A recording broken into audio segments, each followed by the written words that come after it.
We are turning this world into a dump. Final order, shut down the reactor. We pay the price with our lives. The smoke tasted like failure. Captain Alex Vance gripped the yoke with white-knuckled hands, his parade-perfect uniform scorched at the collar, his carefully maintained facade cracking under the screaming alarms. The bridge of the RSV Surveyor lurched starboard, throwing coffee cups, empty hours ago, across the floor in brown arcs. One splattered against his boot. He did not blink. Reactor output at 23%.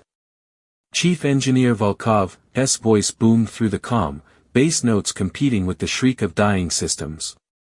We've got maybe 4 minutes before the containment. I can read the damn display, Dmitri. Vance's gray-blue eyes fixed on the numbers bleeding red across his console. 23%. 22. The descent was arithmetic, inexorable. Around him, the bridge crew moved with practiced efficiency, hands flying across touch screens, but he could smell the fear beneath their discipline. Sharp. Metallic. Like blood in the mouth after too many G-forces. The surveyor shuddered. A long, grinding screech of metal under stress reverberated through the hull, the sound of a ship built for precision, not punishment. They designed her in the aftermath of the resource wars, when humanity and its allies signed the Pact of Silence and promised to heal instead of conquer. Beautiful sensors. Exquisite laboratories.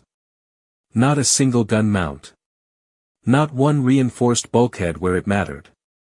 And now she was dying, 40,000 kilometers above a planet they barely surveyed, her navigation computer blinded by the sensor overload, her delicate instruments fried, her fragile hull about to become a coffin for 17 souls who volunteered to restore knowledge to wounded worlds. Captain. Lieutenant Okafor's voice cut through the chaos, steady despite the blood trickling from where she cracked her head against her station. We're losing attitude control. If we do not commit to a trajectory in the next 60 seconds, I'm aware, Lieutenant. Vance's jaw tightened. 60 seconds. The vacuum was waiting, cold and patient. The reactor was failing. The ship was blind. Every protocol screamed at him to maintain altitude, to buy time, to wait for the miracle of systems restoration. But Vance had learned long ago, learned in the worst possible way, what happened when you waited for miracles. His eyes dropped to the planetary display. Eidolon 7 rotated slowly, its surface a tapestry of orange-gray atmospheric haze. The preliminary scans they completed before the reactor malfunction showed massive fungal forests, swampy lowlands, no technological signatures. Organic matter. Soft organic matter. Softer than rock. Softer than permafrost. Softer than the lunar regolith where his wife's rescue shuttle had crashed because he'd been too slow, too cautious, too faithful to protocol.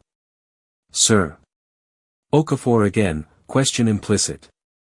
Vance made the calculation. The reactor would die before they could stabilize orbit. The vacuum would kill them in minutes. But atmosphere? Atmosphere meant friction, heat, violence, and possibly survival. The fungal canopy might cushion what the ship's failing systems could not. It was a terrible idea. It violated every safety regulation the Corps had written. He input the trajectory with 3 keystrokes. All hands, this is the captain. His voice carried through the ship's comm, flat and certain. Secure for atmospheric entry. Emergency crash protocols.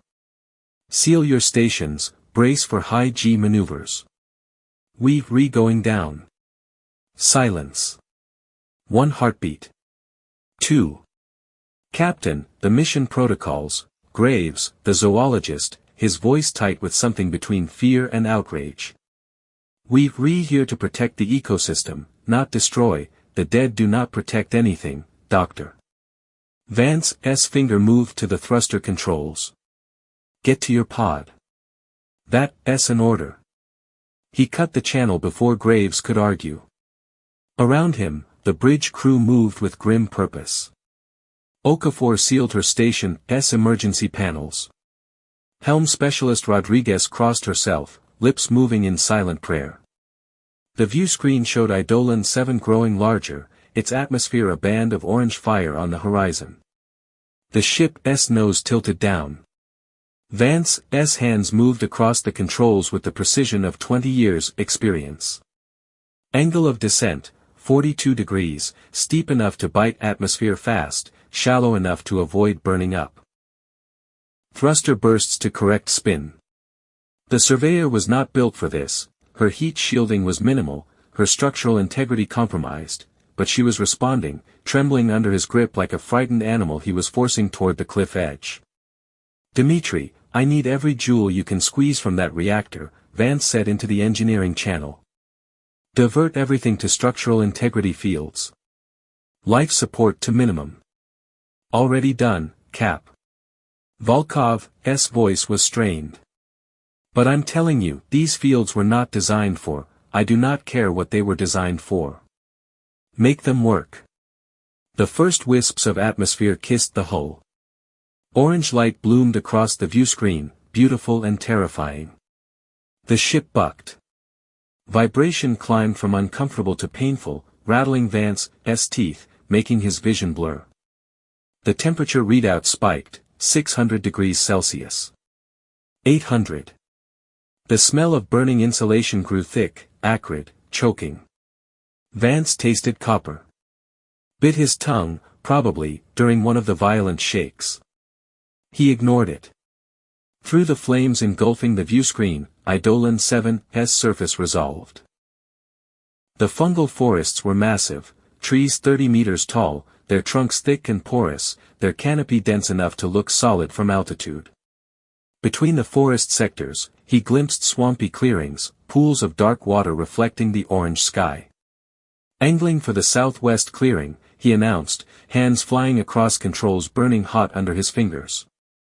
"Impact in 90 seconds. Captain, we coming in too fast." Rodriguez's voice cracked. "We need to," the ship screamed. Not an alarm. The hull itself, metal under impossible stress, shrieking as atmospheric friction tore at the weakened sections. The view screen showed forest rushing up, individual trees resolving from the canopy, growing larger with terrible speed. Vance pulled up, fighting the stick, feeling the ship's sluggish response as damaged thrusters misfired. 50 meters above the canopy. 40. 30. The first trees exploded under the Surveyor's momentum. Ancient fungal trunks, some as thick as the ship itself, crumbled like chalk under the vessel's prow. Viscous sap, milky white, wrong, splattered across the viewports in thick ropes. The ship carved a channel through the forest, crashing through trunks, shearing off branches, trailing debris and destruction. Vance held the yoke. Held it level. Held it centered. His world narrowed to pressure and angle and the mathematical prayer of controlled disaster. The ground rushed up. The Surveyor's nose bit into swampy soil with the sound of an execution. The impact threw Vance forward against his restraints hard enough to crack ribs. Pain lanced through his chest. His vision whited out. Sound became a roar, apocalyptic and all-consuming, the death cry of a ship never meant to touch ground. The vessel plowed forward. Mud geysered around the viewports. Metal screamed. Something exploded in the aft section, probably the secondary reactor coupling. The ship slid, rotated, slid again. Trees fell across the hull. The world was violence and noise and the certainty of death. And then, silence. Terrible. Absolute. Silence. Vance hung in his restraints, breathing in ragged gasps. His ribs, definitely cracked. His head, ringing. His hands, still gripping the yoke, knuckles white, fingers locked. Around him, the bridge stirred. Groans. Coughing. The wheeze of someone's breath, labored but alive. Emergency lighting flickered on, bathing everything in dim red. The main view screen was dead, its surface cracked in a spiderweb pattern, but through the physical viewport he could see the devastation they carved through the forest. A kilometer-long furrow of broken trees, displaced soil, smoke rising from scorched trunks. "Sound off," Vance rasped. His throat was raw from smoke. "Bridge crew, status report. Helm, functional. Rodriguez, shaken but present. I think I broke my wrist. Navigation systems offline." Okafor's voice, steadier now. "Sir, I've got a nasty cut, but I'm mobile." One by one, his people reported. Injured, terrified, but alive. The silence between their voices was not emptiness, it was the ticking of cooling metal, the creak of structural strain, the absence of the reactor's steady hum. The absence of power. Vance unbuckled, forcing his hands to release the yoke finger by finger. Standing sent fresh spikes of pain through his ribs, but he locked his knees, straightened his spine, and became the captain again. Blood from a scalp laceration he had not noticed ran warm down his temple. He wiped it away with the back of his hand, leaving a red smear. "All stations, this is Vance. Damage assessment. Medical teams to the habitation deck. Engineering teams to the reactor. Everyone else stays put until we confirm hull integrity." He moved to the bridge's auxiliary console, fingers flying across the touchscreen. Systems diagnostics scrolled past, mostly red, a few sickly yellows. Life support, compromised but stable. Hull, breached in 7 sections. Reactor, offline. Backup power, functioning at 40%. And the external temperature readout made his blood run cold, -12°C. Dropping. "Dimitri," Vance said into his comm. "Tell me something good about the reactor." Static. Then Volkov's voice, heavy with exhaustion and something darker. "Cap, there's nothing good. The main reactor's core is cracked. Radiation shielding held, so we will not glow in the dark, but we dead in the water. Or dead in the mud, I guess. Time until systems failure." A pause. "With backup power running life support. Maybe 12 hours before we freeze. Less if we try to do anything fancy like, oh, I do not know, take off again. 12 hours. The number settled in Vance's chest like a stone. 12 hours to turn a crashed science vessel into something spaceworthy. 12 hours to find a solution with a blinded computer, fried sensors, and a crew trained to study ecosystems, not rebuild ships in hostile terrain. He looked through the viewport at the alien forest surrounding them. Thick. Silent.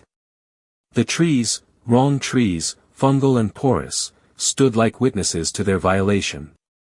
The rain of spores that had obscured their descent was settling, coating every surface in sticky gray-white flakes. Watching them. The thought came unbidden, irrational. But standing there, bleeding and broken in the red emergency lighting, Vance could not shake the sensation of being observed. Evaluated. He turned from the viewport, squaring his shoulders despite the pain. "I'm heading to the main airlock. Okafor, you have the bridge. Anyone who can walk, meet me at lab in 10 minutes. We need to assess our situation." "Sir, protocols say we should.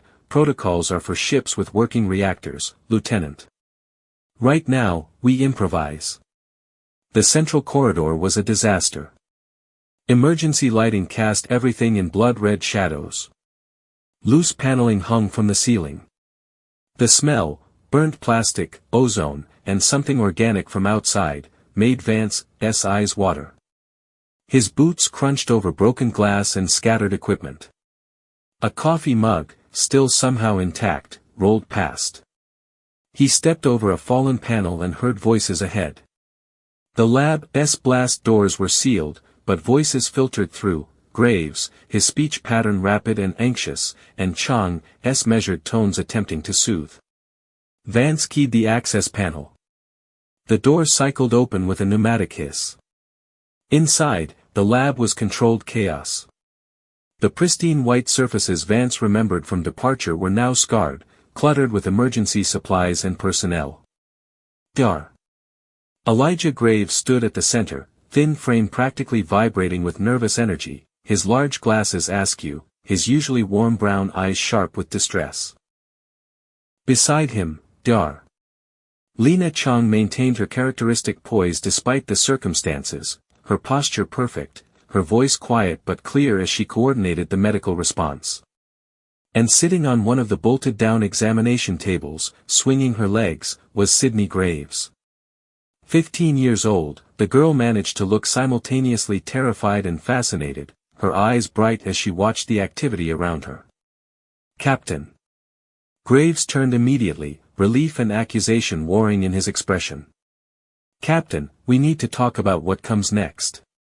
The forest we destroyed, the ecosystem we violated, later, Doctor." Vance's voice was flat. "Right now, we focus on survival." "Survival?"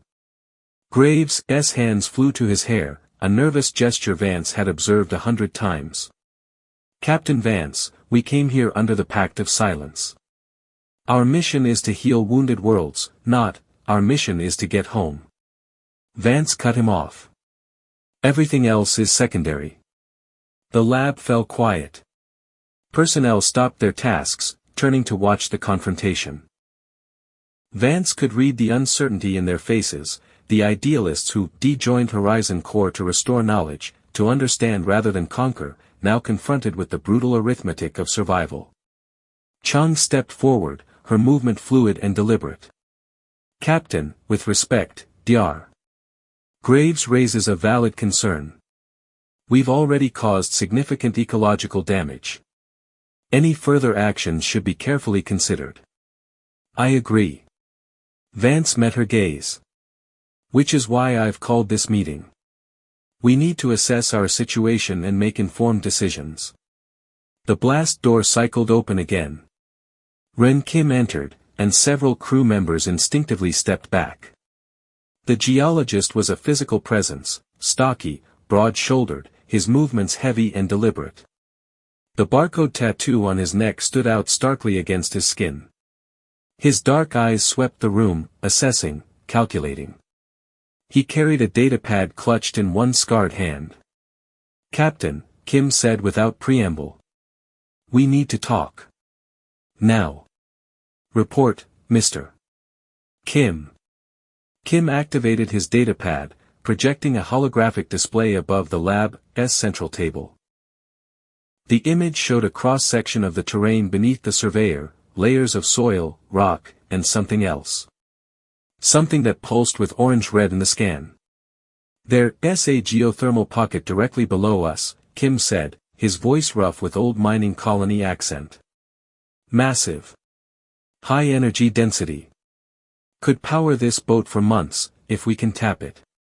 Vance studied the scan. "How deep?" 30 meters. Maybe less." Kim's expression was grim. "Captain, I'm not a diplomat or an idealist. I'm looking at the numbers. Our backup power fails in 12 hours. External temperature is -15 and dropping. We sitting on energy, and we freezing to death. You suggesting we drill. It was not a question. I'm suggesting we survive." Kim turned to face the room, his stance wide, immovable. "Look, I get it. Horizon Core, the Pact, understanding not conquering, beautiful ideas. I signed up for them too. But right now, we not scientists on a research mission. We crash survivors on a hostile planet, and ideology does not keep you warm." "It's not hostile," Graves interjected, his voice rising. We the ones who crashed into it. We the foreign body, the contaminant. And now you want to wound it further? Better it than us, Doc." Graves' hands clenched into fists. That's exactly the thinking that led to the resource wars. Taking what we need, consequences be damned. We supposed to be better than, we supposed to be alive. Kim's voice cut like industrial shears. The dead do not learn from mistakes, Dr. Graves. They just dead. Vance watched the argument unfold with the detachment of a strategist. Kim had the right of it, cold logic said drill, take the energy, survive at any cost. But Graves was not wrong either. They built Horizon Core on different principles. They promised to heal, not harm. And yet his wife's face floated through his memory, laughing in the mess hall, serious in mission briefings, terrified in that final transmission when he'd been too slow to authorize the rescue that might have saved her. The dead do not study worlds, he told Okafor. The dead do not do anything. Dar. Chang, Vance said quietly. Your assessment. Chang moved to the holographic display, her movements precise. She studied the scan with narrowed eyes, her fingers manipulating the image to examine it from multiple angles. The geothermal pocket is viable, she said finally. But Mr. Kim's scans also show something else. Look at these patterns. She highlighted portions of the image, rhythmic pulses, organized structures. This is not random geological activity. There's a pattern. Potentially, biological. Biological? Kim snorted. It's rock and heat, Doc. Not everything's a ecosystem. Perhaps. Chang's voice remained calm. But Dr. Graves and I have been monitoring the local fauna since we arrived. The creatures, Eads, Sydney calls them, their behavior is unusual. Coordinated. Almost, observant. They're watching us, Sydney spoke up suddenly. Every adult head turned toward her. She flushed but continued, from the viewport. They're not running away or attacking. They're just standing there, watching the ship. Like they're waiting for something. Waiting for what? Vance asked. Sydney met his gaze, and Vance saw intelligence beyond her years. I do not know. But it does not feel random. It feels like they're trying to understand what we are. A chill ran down Vance's spine, unrelated to the dropping temperature. He looked at the scan Kim had presented, seeing it differently now. Patterns. Organization. The forest pressing close around the crash site, silent and patient. Sir, Volkov's voice crackled through the calm. Sorry to interrupt, but you need to see this. Engine room, soon as you can. On my way. Vance turned to Kim. How long to deploy the drilling equipment? If we move fast. 3 hours to set up the Atlas rig, maybe 1 more to reach depth. Do it. But carefully, Mr. Kim. Run every scan we have left. I want to know exactly what we're drilling into before we break ground. Captain, you see not, Graves started. I can and I will, Doctor. Vance's voice hardened. You want to study this ecosystem? Fine. We need data on the geothermal pocket before we tap it. Consider it your last chance to prove there's an alternative. But if in 4 hours you have not found another power source, we drill. Those are my orders. The silence that followed was brittle. Graves looked ready to argue further, but Chang placed a hand on his arm. The zoologist's jaw worked, emotions playing across his face, anger, fear, resignation. 4 hours, Graves said finally. We need access to whatever sensors are still functional. You have it. Vance turned to the door, then paused. And Doctor? I hope you find something. I really do. The walk to the engine room took Vance through sections of the ship he barely recognized. The crash had twisted corridors, collapsed bulkheads, turned familiar spaces alien. The temperature had dropped further, he could see his breath now, white clouds in the red emergency lighting. His ribs ached with each step, but he locked the pain away in the same mental compartment where he kept his grief, his fear, his doubts. The engine room hatch was warped. Vance had to muscle it open, metal scraping against metal with a tortured shriek. Heat hit him immediately, blessed heat, incongruous with the ship's growing cold. He descended the metal stairs to the catwalk overlooking the reactor pit. Dmitry Volkov stood at the railing, his massive frame silhouetted against the dim glow from below. The engineer's jumpsuit was oil-stained as always, his gray beard singed on one side, his hands, never clean, now blackened with what looked like char. He did not turn when Vance approached. Dim. Look at her, Cap. Volkov's bass voice carried equal parts wonder and horror. Just look at what we did to her. Vance moved to the railing and looked down. The reactor core was a ruin. The primary containment vessel, alloy designed to withstand stellar radiation, had cracked along its central seam. Coolant had leaked, crystallizing in beautiful but deadly formations across the pit floor. The backup power cells, never meant to carry full load, flickered with unstable light. Warning indicators blinked on every surface. But Volkov was not looking at the damage. He was looking at the walls. The engine room's metal walls, previously bare aside from conduits and panels, were different. Discolored. Organic. A network of thin, vein-like structures had appeared, spreading from the points where the hull had breached, growing inward like crystalline frost or mold or something Vance had no name for. What am I looking at? Vance asked quietly. Your guess is as good as mine, Cap. Volkov scratched his beard, a nervous gesture. Started about 30 minutes ago. Noticed it when I came down to assess the damage. At first I thought it was chemical reaction, atmospheric contamination, corrosion. But... He pulled out a scanner, held it toward the wall. The readout flickered. It's biological. Carbon-based. And it's growing. Vance moved closer, examining the structures. They pulsed, barely perceptibly, but definitely rhythmic.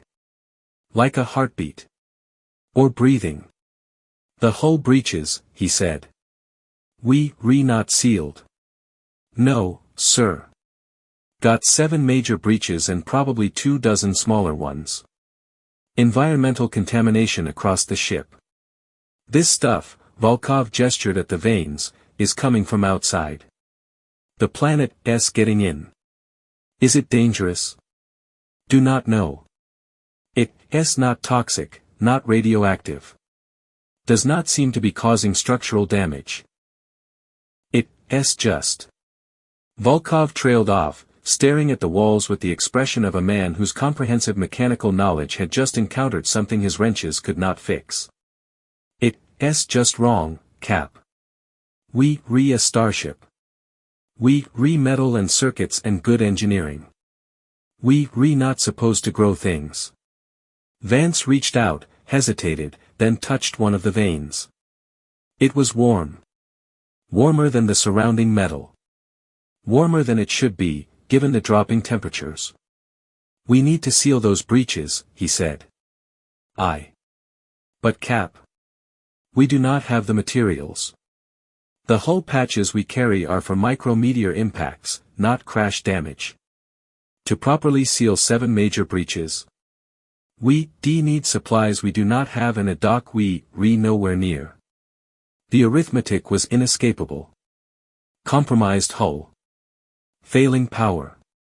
Dropping temperature. And something from the alien forest growing through their walls like an infection. How long until the backup power fails? Vance asked. 10 hours now. Maybe less if we keep running life support at current levels. And the drilling operation? Will it drain our reserves faster? Hell yes. That Atlas rig is power hungry. We use it, down to maybe 8 hours total. 8 hours. The number kept shrinking.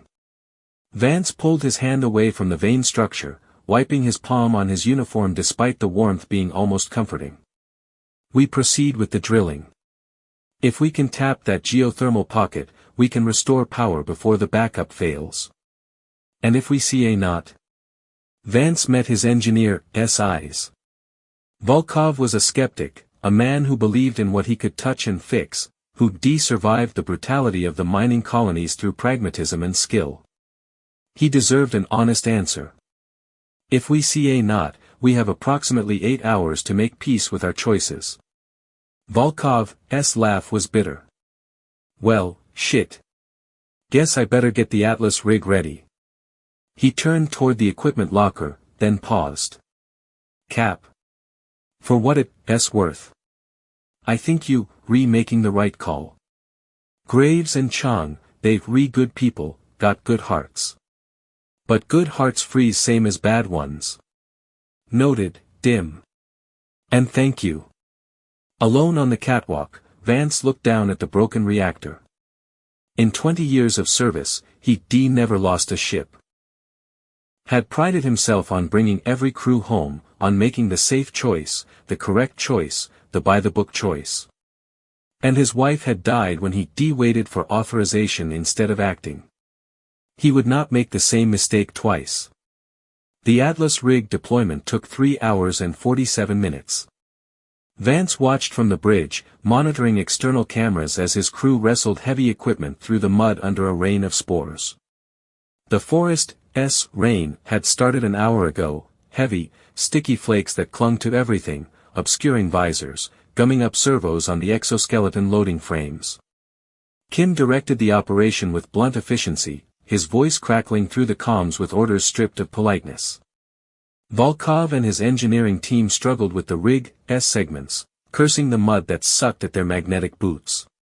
Even Graves was out there, having conceded defeat in finding an alternative power source, now helping despite his obvious distaste for the mission. Sydney remained in the lab with Chang, monitoring biological scans. Vance had insisted she stay inside, and for once Graves had not argued. Through the viewports, Vance watched the perimeter. The Eads had appeared within minutes of the crew's exterior activity. They emerged from the fungal forest in ones and twos, small creatures, maybe half a meter tall, covered in chitinous plates that reflected the surveyor's work lights in oil-slick colors. Eyeless. Silent. Standing at the edge of the devastation like gallery observers at an exhibition. Sir, Okafor said from her station, those creatures. They're not acting like fauna. No, Vance agreed quietly. They're not. One Eid moved closer to a piece of hull plating that had been torn off during the crash. The creature's manipulator limbs, 3-fingered, delicate, touched the titanium. Examined it. Then, with movements too deliberate to be instinctive, it picked up the plating and pressed it against its own carapace. Vance zoomed the camera. Watched as the metal seemed to merge with the creature's chitinous armor, fusing at the molecular level. Biomechanical integration. My God, Okafor whispered. Did it just? Yes. Sir, we need to report this to who, Lieutenant?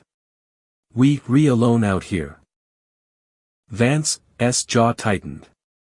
Noted in the log. Graves will want to study it if we survive. If.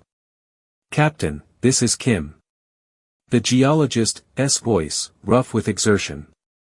Atlas is deployed and calibrated. Ready to drill on your order. Vance opened the shipwide comm.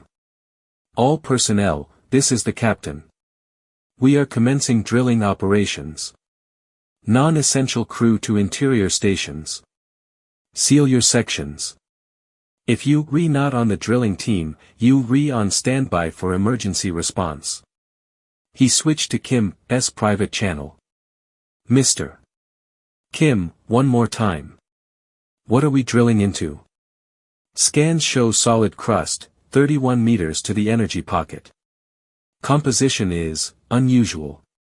High silicate content, but with organic compounds. It's like rock but not quite. Permission to proceed. Organic compounds. Biological patterns. Coordinated fauna behavior. Vance closed his eyes, saw his wife's face, opened them again. You have permission. Begin drilling. The Atlas rig came to life with a diesel roar that seemed obscene in the alien quiet. The diamond-tipped drill bit, designed for delicate core samples, began its descent. Vibration traveled through the mud, through the ship's landing struts, into the hull. Vance felt it in his bones. Outside, the Eads reacted. Their heads, if those smooth, eyeless bulges could be called heads, turned in perfect unison toward the drill site. They did not flee. They did not approach. They stood, motionless, watching. Waiting. Depth 5 meters, Kim reported. Crust is tough but we're making progress. No unusual readings. The drill churned deeper. 10 meters. 15. The sound was rhythmic, hypnotic, a mechanical heartbeat puncturing the planet's flesh. Vance's fingers drummed against his console, unconscious mirror of the rhythm. His ribs ached. His head throbbed. But he did not look away from the monitors. 20 meters, Kim said. Temperature rising. We're getting close. 25 meters. The vibration intensified. Through the external audio pickups, Vance heard something beneath the drill's roar, a low-frequency thrumming, almost below hearing. It made his teeth ache. 30 meters. Kim's voice carried tension now. Cap, the readings are spiking. This pocket, it's not what I expected. The energy signature is wrong. It's too organized, the drill broke through. The sound hit Vance first, not through his ears, but through his mind. A shriek, deafening and silent simultaneously, a psychic scream of pain that bypassed auditory nerves and struck directly into consciousness. He doubled over, hands pressed to his temples, mouth open in a soundless cry. On every monitor, crew members collapsed. On the bridge, Okafor fell from her chair. Rodriguez screamed. And through the cameras trained on the drill site, Vance saw the fountain. Blue. Glowing. Liquid light erupted from the borehole in a geyser, spraying 30 meters into the air. It was not steam. Was not gas. It was too thick, too viscous, too wrong. It coated the Atlas rig, the equipment, the ground. Where it touched the mud, the soil steamed. Where it touched the hull, metal hissed. It's not oil, Kim's voice, horror-struck. Oh God, Cap, it's not oil, it's blood. Vance understood with terrible clarity. The geothermal pocket was not a geological formation. It was a circulatory system. The organized patterns in Chang's scans were not metaphorical. They were literal. They had drilled into a vein. They had wounded Eidolon 7. And the planet was bleeding. Through the viewport, Vance watched the forest transform. The fungal trees, previously soft green and turquoise in their bioluminescence, flared angry red. Every tree, every branch, every hanging thread, crimson. The light pulsed, rhythmic and enraged. The Eads moved. Not scattered. Not panicked. They moved as one, a coordinated mass, converging on the drill site with terrible purpose. All personnel, retreat to the ship. Vance's voice cut through the chaos. Emergency extraction. Kim, Volkov, get your people inside now. But the Eads were faster. On the monitors, Vance watched one of the creatures reach the perimeter. It had modified itself since he last looked, hull plating across its back, twisted rebar for spines, a piece of the ship's sensor array fused to what passed for its skull. Biomechanical armor. The thing that had been a simple alien creature had become a weapon. And it was not alone. They poured from the forest, dozens, hundreds, all armed with the ship's wreckage, all moving with military precision toward the crew exposed on the drill site. Get them inside. Vance turned to Okafor, who was pulling herself upright. Emergency beacon to all exterior teams, they re-coming. Sydney's voice burst through the comm, young and terrified. Dad! Dad, they re-coming through the perimeter. Through the lab's cameras, Vance saw them. Eads, breaching the ship's defensive line, moving toward the open airlock with purpose. Moving toward Sydney. Graves! Vance shouted. Get your daughter to the safe room. Chang, seal the lab. But the forest had surrounded them. The planet was bleeding. And they, humanity's peaceful researchers, explorers who come to heal wounded worlds, had struck the first blow. The surveyor's external lights reflected off 1,000 chitinous shells as the Eads closed in. Their eyeless faces turned toward the ship in perfect synchronization. And the forest pulsed red, angry and awake, responding to the wound in its flesh with the biological imperative of all living things: destroy the infection. Destroy the invaders. Destroy the threat. On the bridge, surrounded by red emergency lighting and the sound of his crew's panicked communications, Captain Alex Vance gripped the edge of his console and watched his careful calculations, his logical decisions, his desperate bid for survival transform into the nightmare he'd been trying to prevent. They'd come to understand, not conquer. But the planet could not tell the difference between a wound inflicted by malice and one inflicted by desperation. And now it was fighting. The blue blood steamed where it struck the mud. Captain Alex Vance watched through the bridge's external cameras as the geyser from the borehole painted the drill site in bioluminescent spray.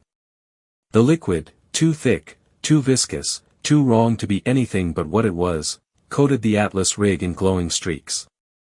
Where droplets touched the equipment, metal hissed. Where they struck the ground, soil bubbled. And the forest answered. The transformation was instant. Every fungal trunk, every hanging thread, every porous surface flared from soft turquoise to angry crimson. The bioluminescence pulsed with a rhythm Vance recognized, a heartbeat, rapid and enraged. The shadows between trees deepened to absolute black, sharp-edged and hostile. Sir. Okafor's voice was tight. The Eads are moving. Vance's fingers flew across the camera controls, cycling through views. The creatures emerged from the crimson haze like ghosts materializing into flesh. But these were not the naked, curious beings Sydney had observed. These Eads wore armor, jagged sheets of hull plating, twisted rebar, shattered sensor arrays, ship debris fused directly into their chitinous carapaces. The integration was seamless, organic meeting synthetic in ways that made his engineer's mind rebel. They're re-using our wreckage, Rodriguez whispered. They're re-using our own ship against us. Vance counted 20. 30. 50. They moved in formation, tight, coordinated, military precision in creatures without eyes. Three-fingered limbs gripped improvised shields fashioned from cargo bay panels. Their movements were synchronized, each step timed to mirror the others. An army. The planet had weaponized itself with human technology in less than an hour. All exterior teams, abort the operation, Vance said into the comm, his voice cutting through the static. Fall back to the ship. Full retreat. Negative, Cap. Kim's voice crackled, thick with something between determination and madness. Almost there. The pressure is stabilizing. If I can just, Mr. Kim, that is a direct order. Abort and extract. No. The geologist's voice rose to a shout. You do not get it. Without this power, we freeze. We die. I'm not letting go of survival because some bugs got creative. Through camera 7, Vance watched Kim hunched over the Atlas console, hands flying across controls. The geologist's stance was wide, immovable, boots locked in the mud as if roots had grown from his feet. Around him, the engineering team was already retreating, dragging equipment, stumbling through the spore rain. The Eads advanced. 50 meters. 40. Their movement was wrong, not running, but flowing, each step synchronized with the pulsing red light of the forest. Kim, move. Volkov's bass roar cut through the calm. You stubborn bastard, they're coming. But Kim did not move. The geologist adjusted pressure valves with fingers made clumsy by fear and desperation. Almost. 30 meters. Vance saw it before Kim did. One Ead broke from the formation, smaller, faster, its carapace covered in what looked like cooling fins. It moved with liquid grace, bypassing the retreating humans as if they were irrelevant obstacles. Its eyeless head locked onto the drill console. Kim. Vance's shout was useless, lost in transmission lag. The Ead's throat bulged. Distended. Its jaw unhinged with a wet, organic sound. And it spat. The stream of acid, pressurized, boiling, blue-tinged, struck the console. Metal dissolved. Circuits sparked and died. The acid splashed across Kim's chest and face, eating through the Enviro suit's outer layer in seconds. Kim's scream was animal. Raw. The sound of flesh meeting causeless agony. The geologist fell, hands clawing at his face, at the burning spreading across skin. The sound echoed the planet's earlier shriek, a terrible symmetry between the wounded world and the wounded human. Cause and effect. Action and consequence. Medical team to the airlock. Vance was already moving, abandoning the bridge to Okafor. Volkov, get him inside. He took the stairs 3 at a time, his cracked ribs screaming protest. The corridor to the airlock was a blur of red emergency lighting and his own ragged breathing. Behind him, he heard Rodriguez's prayer, faster now, desperate. The airlock's inner door was open. Through it, Vance saw chaos. Volkov and 2 engineers dragged Kim through the mud, the geologist's legs still thrashing. Acid smoke rose from Kim's suit, mixing with the spore rain. The Eads were closer now, 20 meters, 15, their synchronized march relentless. Vance grabbed the emergency flare gun from the locker by the door. 4 shots. 4 chances. He raised it. Sighted. The Eads had no eyes, but they had those sensory pits, thermal receptors, Chang had theorized. Heat sensitive. He fired. The flare exploded in the center of the advancing formation. White-hot magnesium, burning at 3,000 degrees. The front rank of Eads jerked backwards, their movements suddenly chaotic. Not pain, they made no sound, but sensory overload. Their coordination fractured. Move. Vance fired again, buying seconds. Volkov and his team crossed the ramp. Kim's screams had dissolved into wet gasps, his hands pressed to his face, fingers already blistering. The smell, burnt plastic, cooked flesh, the sickly sweet scent of the planet's blood, made Vance's stomach heave. Inside. Everyone inside. The engineering team stumbled past him into the airlock. Volkov carried Kim in a fireman's hold, the geologist's weight nothing against the engineer's bulk. Vance fired his 3rd flare, watching the Eads regroup, adapt, spread wider to avoid the thermal bloom. Learning. Cap, the outer door. Volkov's shout made Vance turn. The airlock's outer blast door was half closed, but vines, thick, muscular, pulsing with internal light, had grown into the hydraulic mechanism. They wrapped around pistons, infiltrated seals, held the door open like fingers prying at a wound. It would not seal. Volkov wrestled with the manual override, his huge hand straining against the vine-choked lever. The forest is keeping it open. An Ead appeared at the base of the ramp. Then another. Their armored heads turned toward the struggling humans with mechanical precision. Dim, get away from the door. Vance aimed his last flare at the vines. If I do, we see not close it at all. Trust me. Volkov released the lever and dove sideways. Vance fired. The flare struck the vine cluster dead center, and the organic matter recoiled from the heat. The hydraulics, freed from obstruction, shrieked and slammed the outer door closed with a boom that reverberated through the hull. The inner door followed, sealing with a pneumatic hiss. Silence. Terrible, ringing silence broken only by Kim's labored breathing and the distant throb of the ship's dying systems. Vance sagged against the wall, the empty flare gun slipping from his fingers. Through the airlock's small viewport, he watched an Eid press its armored head against the exterior door. It did not try to break through. It simply stood there, its carapace, decorated with the Surveyor's logo, visible on a piece of hull plating, vibrating. Communicating. Calling coordinates to the swarm. Medical team, where are you? Vance forced himself upright, moving to where Kim lay on the airlock floor. The geologist's face was a ruin.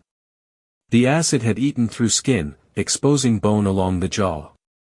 His chest rose and fell in shallow, desperate gasps. Here, sir. One of the medics, Patel, young and terrified, pushed through with a field kit. I need him in the lab. Now. The lab had transformed from pristine research facility to emergency trauma center. Vance watched from the doorway as the medical team transferred Kim to one of the examination tables. The geologist's screams had faded to whimpers, shock settling in. Chang stood at the far console, her usually perfect composure cracked, hands shaking as she prepared neutralizing compounds. Graves was everywhere at once, fetching supplies, checking monitors, his thin frame vibrating with barely controlled panic.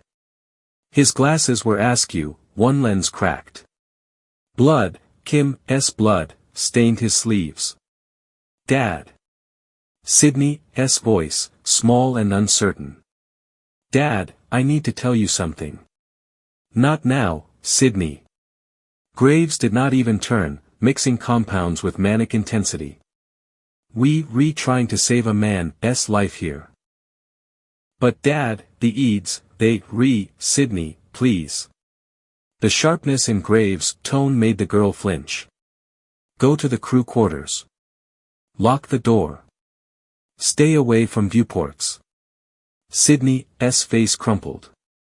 She opened her mouth to argue, but Graves had already turned away, injecting Kim with something that made the geologist's convulsions ease slightly.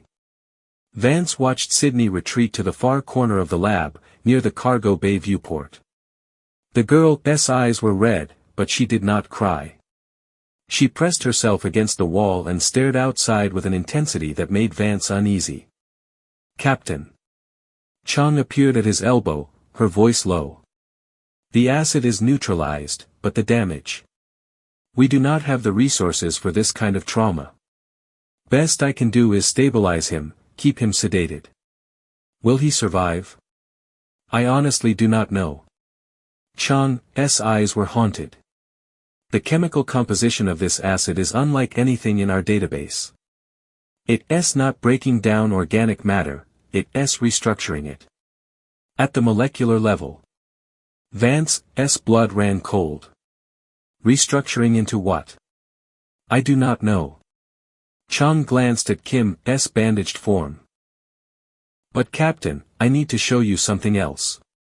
The fluid sample from the borehole, the planet's blood. I've been running analyses. She led him to her console, away from the medical chaos. The screen displayed complex molecular diagrams, protein chains that twisted in ways Vance's non-scientific mind could not follow. But the comparison chart at the bottom was clear enough. On the left, human blood composition. On the right, the blue fluid. Chang highlighted sections. Look at the structure. The cellular organization. The presence of oxygen-carrying molecules.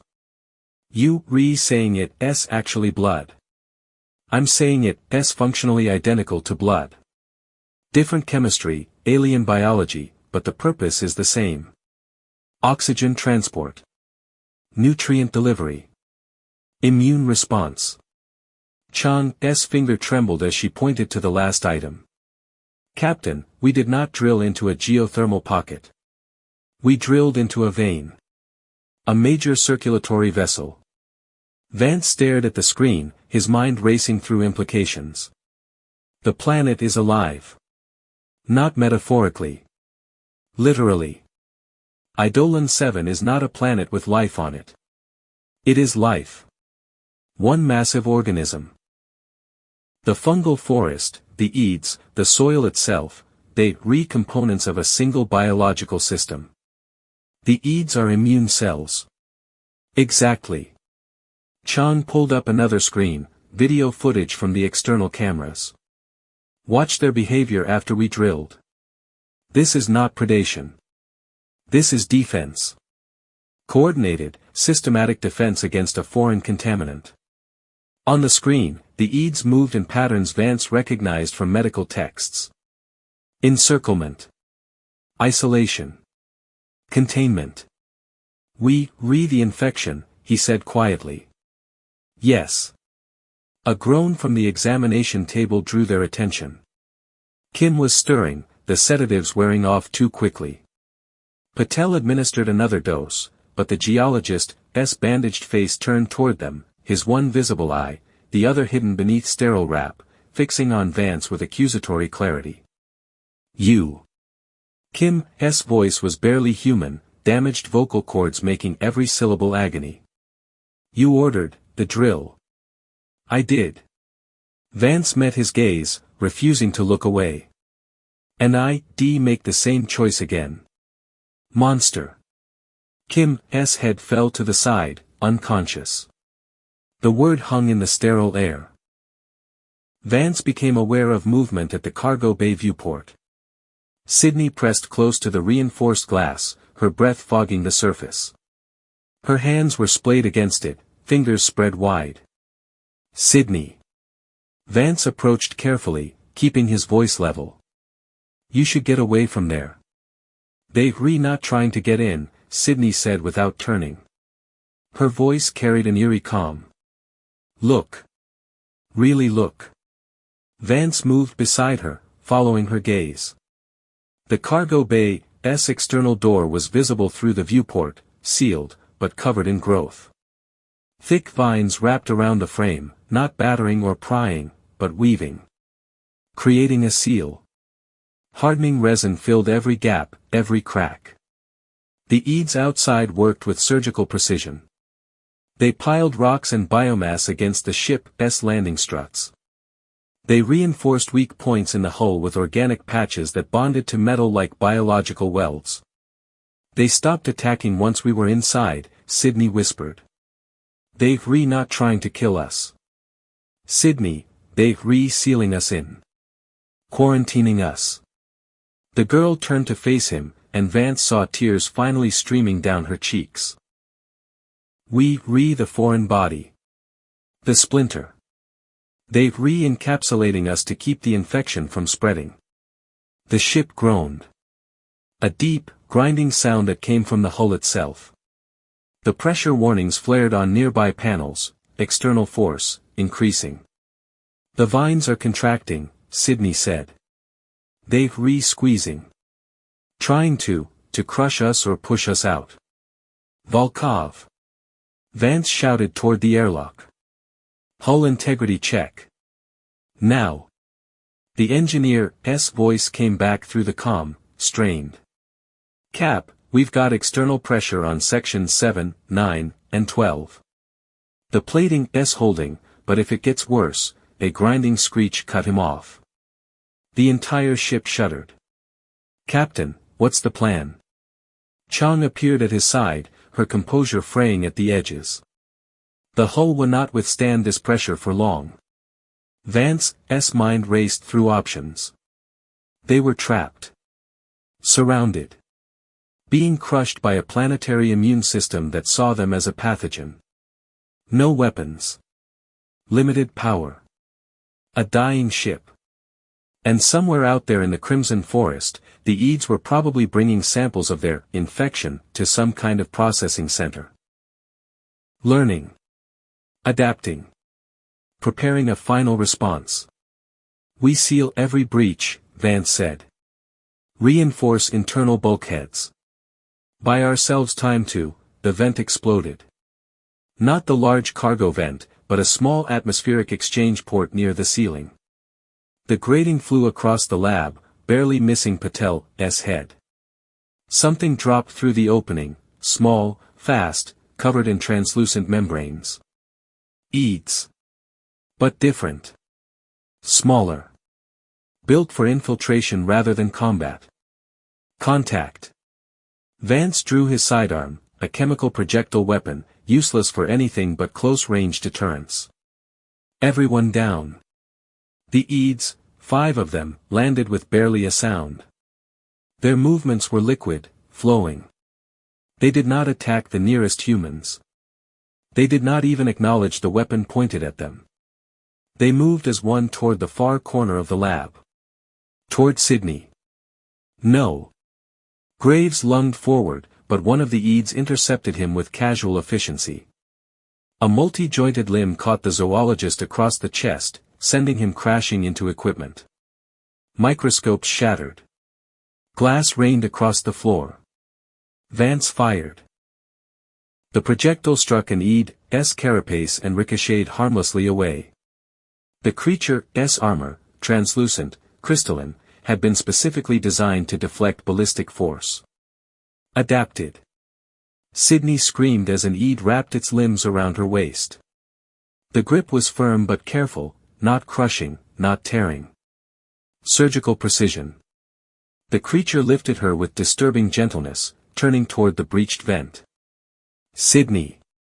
Graves scrambled to his feet, blood streaming from his nose, glasses gone.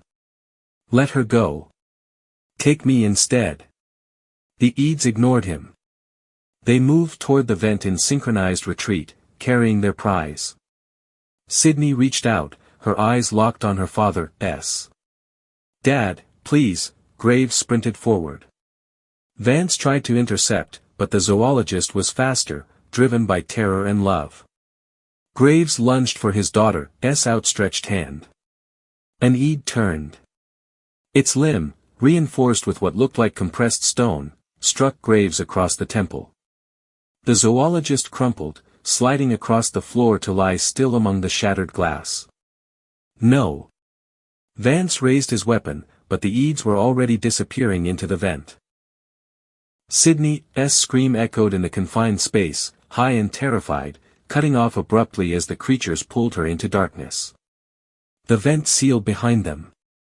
Not with a door, but with growth, vines exploding from the ductwork, filling the opening, hardening into resin. Within seconds, the breach was gone. Fused shut. Impenetrable. The lab fell into stunned silence. Graves stirred, pushing himself up on trembling arms. His face was a mask of blood, his eyes wild and unfocused. He crawled toward the sealed vent, movements jerky and desperate. Sydney. The name came out broken. Sydney, no, no, no. He reached the wall and clawed at the resin seal.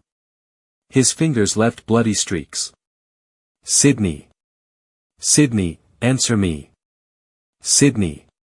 Vance moved forward, intending to pull him back, but Volkov materialized from the airlock, the engineer's huge frame filling the doorway. Volkov wrapped arms around Graves from behind, lifting the thrashing zoologist away from the wall. Let me go. Graves twisted, struck out blindly. My daughter. They have my daughter. I have to, you'll die out there, Volkov said, his bass voice surprisingly gentle. Doc, you'll die and it will not help her. I do not care. She's my daughter. She's my, Graves' words dissolved into sobs. He went limp in Volkov's grip, the fight draining from him. The engineer lowered him carefully to the floor, where Graves curled into himself, shoulders shaking with silent grief. Vance stood frozen, weapon still raised, heart hammering against his cracked ribs. The abduction had taken less than 30 seconds. Surgical. Precise. They bypassed every defense, ignored every threat, and extracted exactly what they wanted. A sample. Chang approached the sealed vent, scanner in hand. She held it toward the resin, studying the readings. Her face was pale, her usual composure shattered. "Captain," she whispered. "I need to show you something." Vance holstered his weapon and moved to her side. Chang's tablet displayed two images, on the left, a microscopic view of a human white blood cell engulfing bacteria. On the right, the EADS attack pattern mapped from security footage. They were identical. "The encirclement strategy," Chang said quietly. "The isolation protocol. The extraction of a core sample for analysis." Her finger traced the patterns, highlighting the similarities. "Captain, this is not random. This is immunology. Textbook response to pathogenic invasion." She pulled up another screen, a topographical map of the forest surrounding the ship. A cluster of trees 300 meters northwest glowed blue on the thermal scan. The structure was different from the rest of the forest, denser, more organized. "Lymph node," Chang whispered. "Or the alien equivalent. A processing center where the immune system analyzes foreign material to develop targeted responses." Vance stared at the map, cold realization settling in his gut. They've re-studying her. They've re-studying all of us. Through her. Chang's hands trembled. "Captain, we not crash survivors fighting monsters. We a virus. A foreign pathogen. And Sydney." Her voice broke. Sydney was not taken to be killed. She was taken for strain analysis. The lab fell silent except for Graves' ragged breathing and Kim's labored gasps from the examination table. Outside, the forest pulsed crimson. The vines around the hull contracted further, making the metal groan. Vance looked around at his crew. Kim, dissolving from alien acid. Graves, broken by loss. Chang, haunted by understanding. Volkov, standing guard over a father who lost everything. Patel and the medical team, wide-eyed with terror. Okafor's voice crackling through the comm from the bridge, reporting system failures. They had come to heal wounded worlds. Instead, they become the wound. And now the planet was preparing its antibodies, learning their biology through the girl trapped in its lymph node, crafting the perfect response to eliminate the human infection entirely. Vance moved to the viewport, pressing his hand against the cold glass. Beyond it, the crimson forest waited. Patient. Methodical. Already adapting. Already winning. "Sir." Okafor's voice through the comm was tight with barely controlled fear. "Power reserves at 6 hours. Temperature dropping. External pressure increasing. Orders." Vance closed his eyes, searching for an answer that did not exist. They drilled a planet. Wounded a living world. Violated the pact they sworn to uphold. And now that world was responding the only way it could, with the biological imperative to destroy the infection before it spread. He opened his eyes, staring at the crimson light. "Seal all interior bulkheads," he said quietly. "Reinforce structural weak points. And someone get Dar. Graves sedated before he kills himself trying to reach his daughter. And then, sir." Vance's jaw tightened. "Then we figure out how to cure a planet we've already killed." Behind him, Graves' sobs echoed in the sterile space. And in the forest, 300 meters away, Sydney Graves lay in darkness, surrounded by creatures that were learning, through her, exactly how to eliminate humanity from Eidolon 7's flesh. The airlock was silent except for Graves' breathing, wet, ragged, the sound of a man drowning on dry land. Vance pressed his spine against the cold bulkhead, watching the zoologist crumple against the sealed vent where his daughter had vanished. Chang's words hung in the recycled air like fallout, "We are a virus." The tablet screen glowed between them, displaying its damning comparison: human immune response on the left, their siege pattern on the right. Identical. No. Graves' voice cracked on the syllable. No, no, no. The zoologist surged to his feet with animal desperation. His hands, still trembling from the ED's blow, clawed at the resin seal. Fingernails scraped. Blood smeared. The sound was worse than screaming. "Sydney." Graves hammered the wall with his fists. "Sydney, answer me." Vance moved forward, intending to restrain him, but Graves whirled. The zoologist's face was a ruin, nose still bleeding, one eye swollen shut, glasses gone. What remained visible was wild and feral. "You did this." Graves' finger stabbed toward Vance's chest. "You ordered the drill. You wounded it. You, Dr. Graves, do not." The word came out venomous. "Do not you dare use my title. Do not pretend we still scientists. We butchers." Graves spun toward the equipment locker, movements jerky and uncoordinated. He wrenched open the panel, sending tools clattering to the grated floor. His hands closed around an emergency crash axe, red handle, titanium blade, designed for cutting through jammed blast doors. "I'm getting her out." Graves hefted the axe, testing its weight. "I'm cutting through this wall, through the hull if I have to, and I'm bringing my daughter home." He swung. The blade struck the resin seal with a metallic shriek. Sparks flew. The material did not crack, it absorbed the impact like flesh taking a punch. Graves swung again.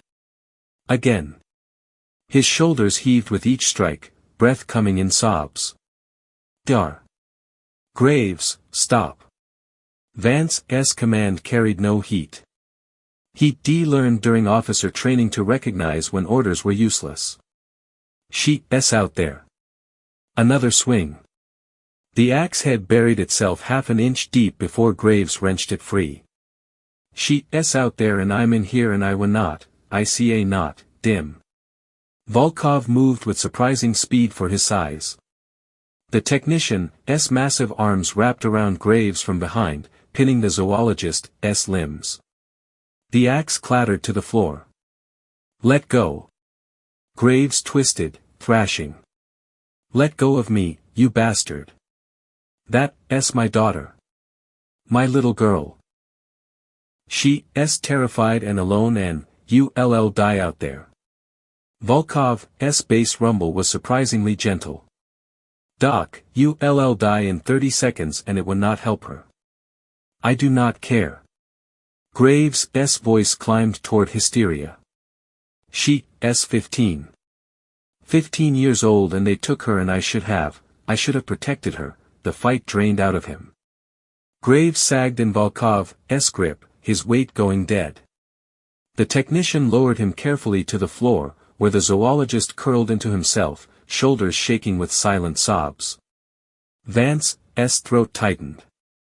He forced the emotion down, buried it beneath the permafrost of discipline. Someone had to remain functional. Someone had to think. A sound cut through the grief, rough, wet, barely human. "Kim." The geologist lay near the lab's entrance, half propped against the bulkhead. Patel had stabilized him, wrapped his ruined face in sterile bandages, pumped him full of enough painkillers to tranquilize a horse.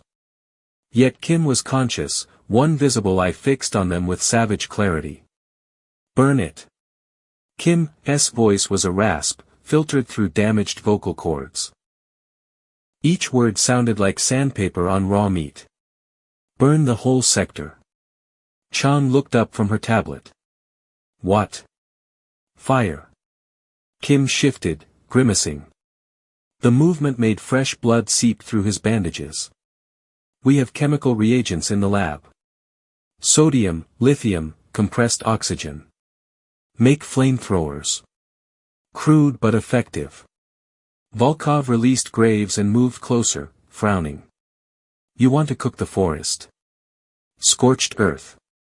Kim's eye gleamed with something between pain and madness. We carve a path straight to wherever they took her. Burn everything between here and there. The eads, the trees, the entire living graveyard. We cut through with fire and we get the girl.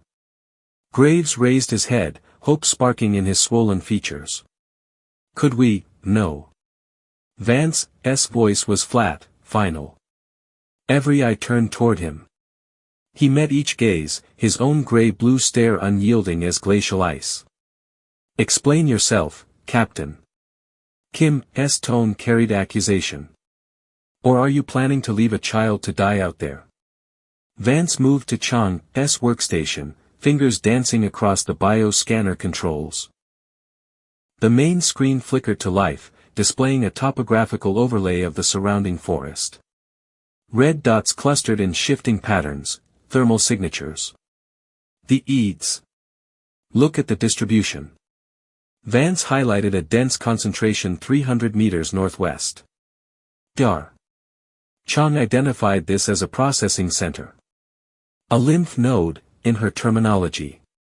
Where they took Sydney, Graves whispered. Where they took Sydney, Vance confirmed. Now watch what happens when I simulate a fire event. He input the parameters. Chemical combustion, projected temperature spike, atmospheric oxygen consumption. The simulation ran. The red dots exploded outward in a wave, then converged on the source of the fire, on the ship, in overwhelming numbers. The planet's immune response would go into overdrive. Chang's voice was clinical, but her hands trembled. Localized hyperthermia. The forest temperature at the lymph node would spike by 40 degrees Celsius within minutes. Sydney would boil, Vance said quietly. Alive. In the dark. Alone. The words landed like bullets. Graves made a sound, small, broken, the whimper of an animal in a trap. Kim's visible eye closed. The geologist's hands clenched into fists, knuckles white beneath the bandages. Then what? The question was barely audible. What do we do? Vance had no answer. Silence stretched. Outside, a new sound began, rhythmic, metallic, patient. Grinding. The eads were working on the hull, their acid-soaked mandibles eating away at the surveyor's exterior plating micron by micron. The sound vibrated through the floor plates, up through boot soles, into bone. Patel appeared in the lab entrance, medical scanner in hand. Captain, Mr. Kim needs sedation. He should not be conscious with these injuries. No sedatives. Kim's eye snapped open. I stay awake. I stay useful. Mr. Kim, that's an order, medic. Vance almost smiled. Kim had no authority to give orders, but the geologist's stubbornness was familiar, almost comforting in its predictability. Some constants remained even when the universe turned hostile. Chang bent over her tablet, fingers flying across the interface. There has to be precedent. Some record of successful contact with a planetary immune system. The Horizon Core has explored 200 worlds. None like this. Volkov scratched his beard, leaving a streak of grease across his jaw. I've read the files. We found bacterial mats, fungal networks, even coordinated plant behavior. But nothing this sophisticated. Nothing this. He gestured helplessly at the sealed airlock, angry.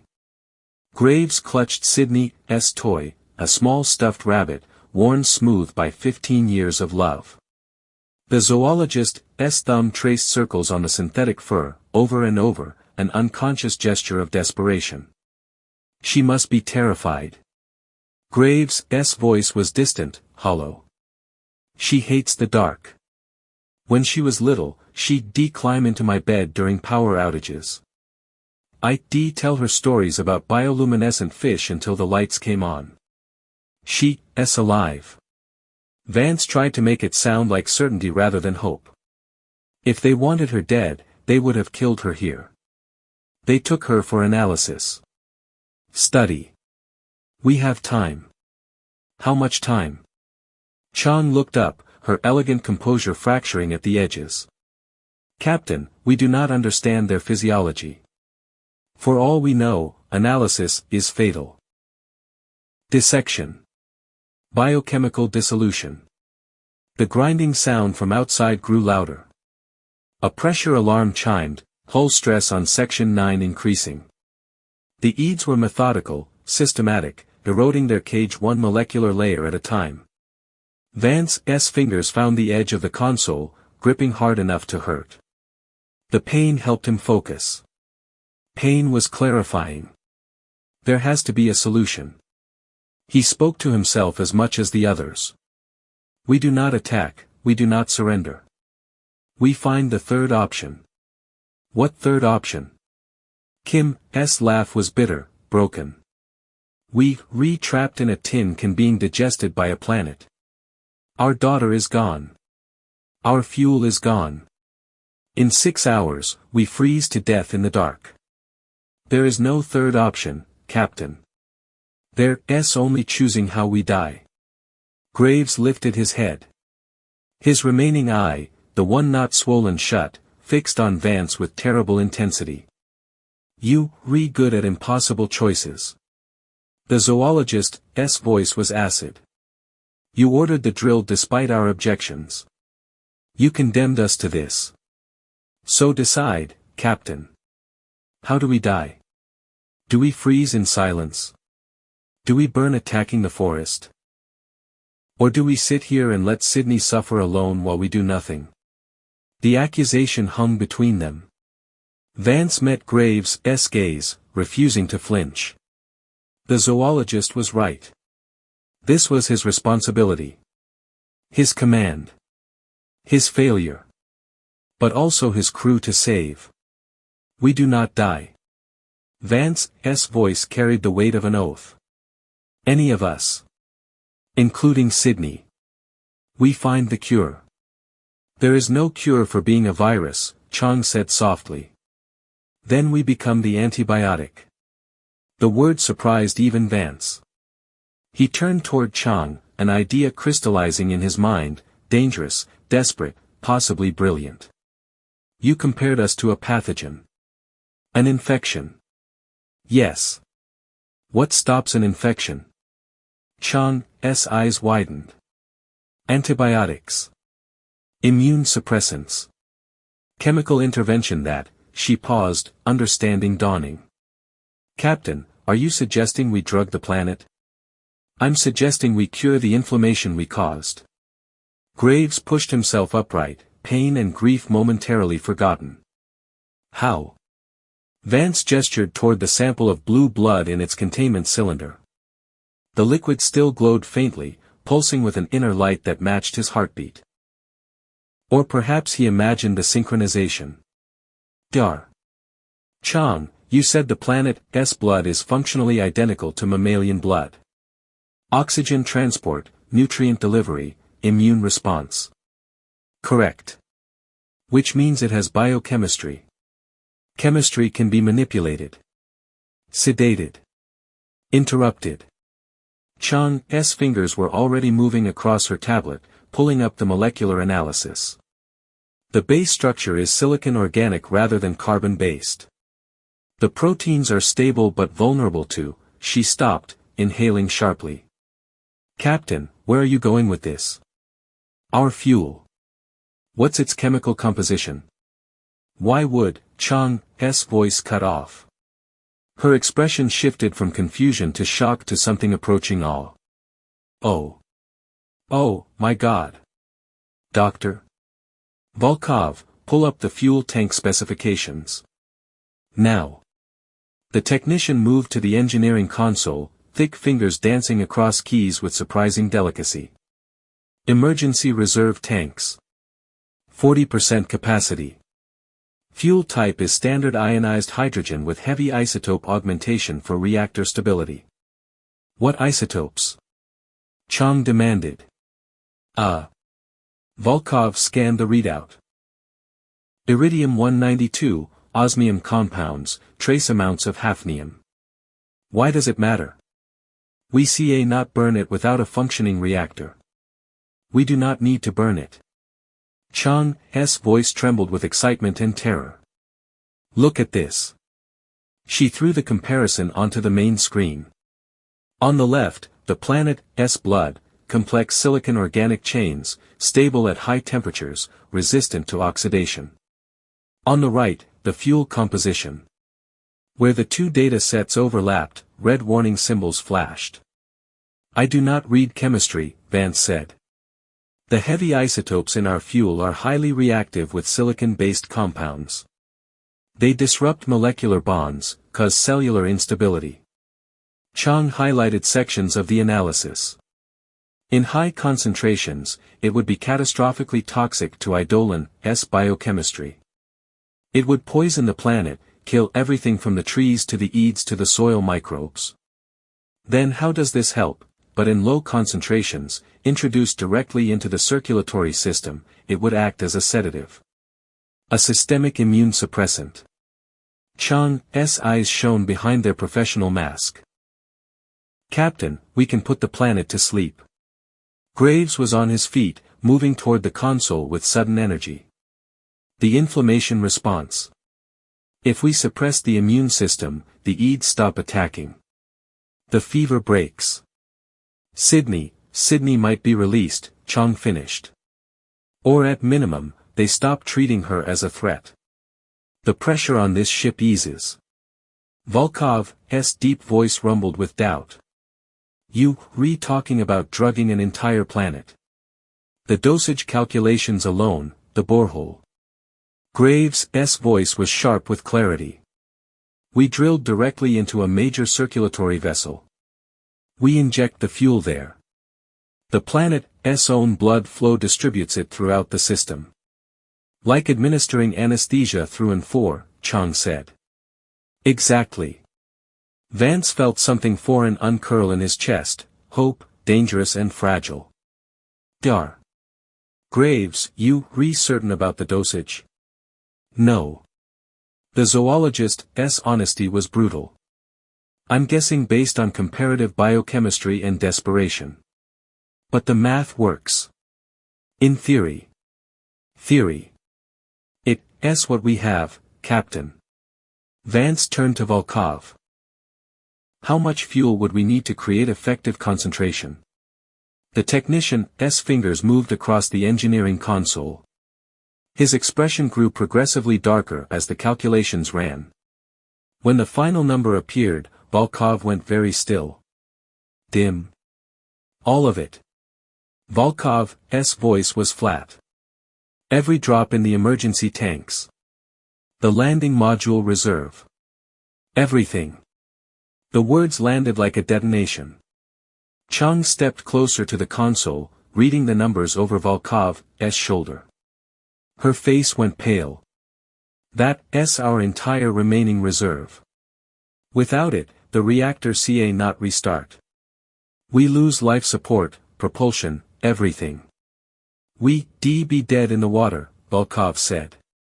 Dead in the ground, more accurately. This ship becomes a tomb. Graves looked between them, desperation warring with comprehension. But Sydney might survive, Vance said quietly.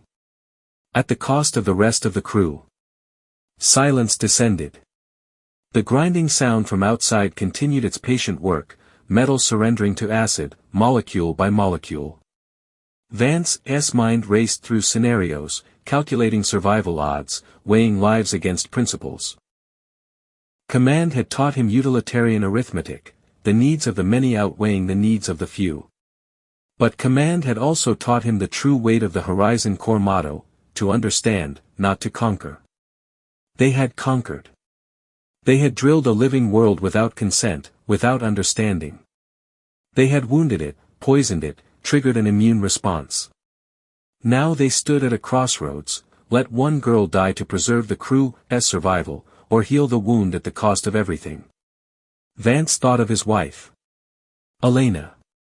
Dead 3 years now, lost to the same calculations, acceptable losses, necessary sacrifices, the cold mathematics of survival. He made the logical choice then. Watched her die while others lived. Carried the weight ever since. He would not make that choice again. We will not fly away from here. Vance's voice carried across the airlock with quiet finality. But we remain human. Kim's visible eye widened. Captain, Dr. Chang, confirm the dosage calculations. Dr. Graves, prepare the chemical interactions analysis. We need to be certain the fuel will not kill her when they release her. And if they do not release her? Chang's question was soft but unavoidable. Then we go get her. But we do it without the planet trying to kill us every step of the way. Vance turned to Volkov. Pull the heavy fuel hoses from cargo. We reconnecting them to the Atlas rig. Cap. Volkov's expression was anguished. You understand what this means? No heat. No air circulation. We've got maybe 12 hours before carbon dioxide buildup poisons us. And that's assuming the EEDs do not just break through the hull once the lights go out. I understand perfectly, Technician Volkov. I'm ordering it anyway. Why? The question came from Kim, raw and bewildered. Why sacrifice 23 people for one child? Vance met the geologist's gaze through the bandages and pain. Because she's not a strategic asset or a statistical variable. She's a girl who trusted us to keep her safe. Because we violated the pact we swore to uphold. We wounded a world, and now we heal it. He paused, choosing his next words carefully. And because if we let her die to save ourselves, we stop being Horizon Core. We stop being the people we supposed to be. Pretty words will not keep us alive, Kim said. No. But they let us die human instead of monsters. Graves made a sound, half sob, half laugh. Thank you, Captain. Vance nodded once, then turned to the equipment locker. We leave in 5 minutes. Volkov, you with me. Dr. Chang, monitor the planetary vitals and be ready to activate the pumps on my signal. Dr. Graves, you in charge of the ship until we return. If you return, Chang said softly. If we return, Vance agreed. He began pulling on the Enviro suit, the last intact one, patched and repaired and barely functional. The fabric was stiff, the seals questionable. Through the airlock's small viewport, he could see the crimson forest pulsing with its fever light. Somewhere in there, Sidney Graves huddled in the dark. Waiting. Hoping they would not abandon her. Vance sealed his helmet and checked the oxygen supply. 6 hours. More than enough. For the first time since the crash, he smiled. The airlock depressurized with a hiss. Vance's hand rested on the exterior door release, and for one crystalline moment, he allowed himself to acknowledge the fear. It sat in his chest like ice water, visceral and honest. The door would open. The planet would try to kill them. They would probably fail. He pressed the release. Humid air rolled in, thick with spores and heat. The smell hit him even through the suit's filters, organic decay, caustic chemicals, the sickly sweet stench of alien blood. Vance's visor immediately fogged, condensation streaking the interior surface. Contact with atmosphere confirmed, he said into his helmet comm. Volkov, status. Suit sealed. Hose secured. The technician's bulk filled the airlock behind him, dragging the thick fuel line like an umbilical cord. Cap, visibility is for shit. I noticed. Vance activated his helmet lamp. The beam cut through the spore rain, illuminating swirling curtains of particulate matter. Beyond the ship's ramp, the mud steamed. The air temperature had spiked, the planet's fever burning hotter than ever. The forest pulsed crimson, angry, alive. Wiper function. Volkov's voice carried the tone of a man reading a manual. Should be, there. Vance found the control. Small blades swept across his visor, clearing the worst of the condensation. Vision improved marginally. The drill site was 30 meters away. It might as well have been 30 kilometers. Dar. Chang, are we still clear? Vance descended the ramp, boots squelching in the mud. Each step required conscious effort, the ground sucked at his soles, trying to hold him in place. Negative. Chang's voice crackled through the calm, tight with tension. Thermal scans show EAD activity increasing. They're regrouping. Captain, you have maybe 2 minutes before, movement erupted from the crimson haze. EADs. Dozens of them, emerging from the forest edge like ghosts solidifying into flesh. These were not the dormant, dying creatures Vance had imagined. These were armored sentinels, their carapaces covered in scavenged hull plating, their movements coordinated and purposeful. Contact. Vance raised the improvised shield, a section of cargo bay panel strapped to his forearm. Volkov, move. An EAD lunged. Its stone fist crashed against Vance's shield with a metallic clang that reverberated through his arm bones. He staggered, boots sliding in the mud. Another creature circled right, trying to flank. They're not trying to kill us. Chang's voice was sharp. They're trying to stop you from reaching the borehole. Noted. Vance swung the shield, catching an EAD across its eyeless head. The creature stumbled but did not fall. Volkov, how close? 20 meters. The technician dragged the heavy hose through the sludge, his massive frame plowing through the mud like an icebreaker through frozen sea. Cap, I need cover. Vance positioned himself between Volkov and the advancing swarm. 3 EADs rushed him simultaneously. He caught the first with his shield, drove his boot into the second's thorax, heard chitin crack. The third got past his guard. Sharp pain lanced through his shoulder as mandibles punctured the enviro suit's outer layer. The creature's weight bore him down, pressing him toward the mud. Vance twisted, bringing the shield's edge up into the EAD's throat. It made a sound like cracking wood and released him. 15 meters. Volkov's shout was ragged. They're everywhere. More EADs emerged from the forest. Not attacking randomly, forming a living barricade between the humans and the Atlas rig. Their strategy was clear: protect the wound, prevent contamination, contain the infection. Vance grabbed one of the improvised flares from his belt, the last 3 from the ship's emergency kit. He aimed toward the densest cluster and fired. White-hot magnesium exploded in the center of the EAD formation. The creatures recoiled from the thermal bloom, their sensory pits overloading. The barricade fractured. Go. Vance fired a second flare, widening the gap. Volkov, now. The technician charged through the opening, dragging the fuel line behind him. 2 EADs broke from the formation, moving to intercept. Volkov did not slow, he lowered his shoulder and plowed into the first creature like a freight train. It tumbled aside. The second lunged for the fuel hose. Vance fired his last flare. The shot caught the EAD center mass. It convulsed, bioluminescence flickering, and collapsed into the mud. Clear. Volkov reached the Atlas rig, its twisted metal frame rising from the borehole like broken bones. I'm at the coupling. Vance backed toward the rig, shield raised, watching the EADs regroup. They moved with eerie synchronization, forming a tighter circle. Waiting. Patient. How long? Vance demanded. 30 seconds. Volkov's hands worked the coupling mechanism, thick fingers fumbling with the safety locks.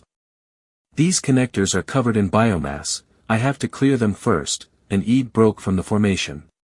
Larger than the others, its carapace decorated with what looked like engine components. It moved with terrible purpose, eyeless head locked on Volkov's exposed back. Vance intercepted it 3 meters from the technician. The collision drove the air from his lungs. Vance and the Eid went down together, rolling through the mud. Mandibles snapped centimeters from his visor. He wedged the shield between them, pushing against the creature's immense strength. Volkov. Almost, got it, metal clicked. Locked. Cap, coupling is secure. The Eid's throat bulged. Vance saw the acid sac distending, preparing to fire at point-blank range directly into his face. He jammed his gloved hand into the creature's mouth. The acid burned through the glove's outer layer instantly. Pain seared up his arm, chemical fire eating synthetic material, reaching for flesh. But the discharge was blocked, trapped inside the Eid's own throat. The creature convulsed, its internal chemistry turned against itself. Vance rolled away as the Eid collapsed, its carapace smoking from within. Ready to pump. Volkov stood by the coupling, one hand on the emergency release. Orders, Cap. Vance pushed himself upright, cradling his damaged hand against his chest. The Eids had formed a complete circle now, 50, 60 creatures, all focused on the 2 humans at the borehole. The forest behind them pulsed crimson, and Vance swore he could hear something beneath the wind, a low-frequency vibration that made his bones ache. The planet's heartbeat. Rapid. Fevered. Dying. Dar. Chang. Vance keyed his comm. Activate the pumps. Static answered. The interference had grown worse. Dar. Chang, respond. Hear you, Chang's voice fragmented. Ready on your, now. Activate now. The transmission died completely. Vance looked at Volkov across the mud-choked space. The technician's eyes were wide behind his fogged visor. Neither of them could see the ship from here, could not confirm if Chang had heard the order. Cap. Volkov's voice was small. If they do not, the hose jerked. Pressure surged through the line, making it stiffen and writhe like a living snake. Volkov grabbed it with both hands, fighting to keep the coupling steady as the fuel began its fatal journey into the planet's circulatory system. For 3 seconds, nothing changed. Then the ground stopped vibrating. The pulsing light from the borehole flickered, dimmed, steadied into a pale, even glow. The forest's crimson fever faded to angry red, then to pink, then to a sickly gray-blue. The Eids stopped moving. They stood frozen in their formation, eyeless heads tilted toward some signal Vance could not hear. Their bioluminescence stuttered like dying light bulbs. One by one, they began to sway. The first collapsed within seconds, a small scout that had been circling the perimeter. It hit the mud with a wet thump, and before Vance's eyes, it began to dissolve. Flesh sloughed off bones. Bones crumbled to powder. Powder sank into the soil. Jesus Christ, Volkov whispered. We re-killing them. More Eids fell.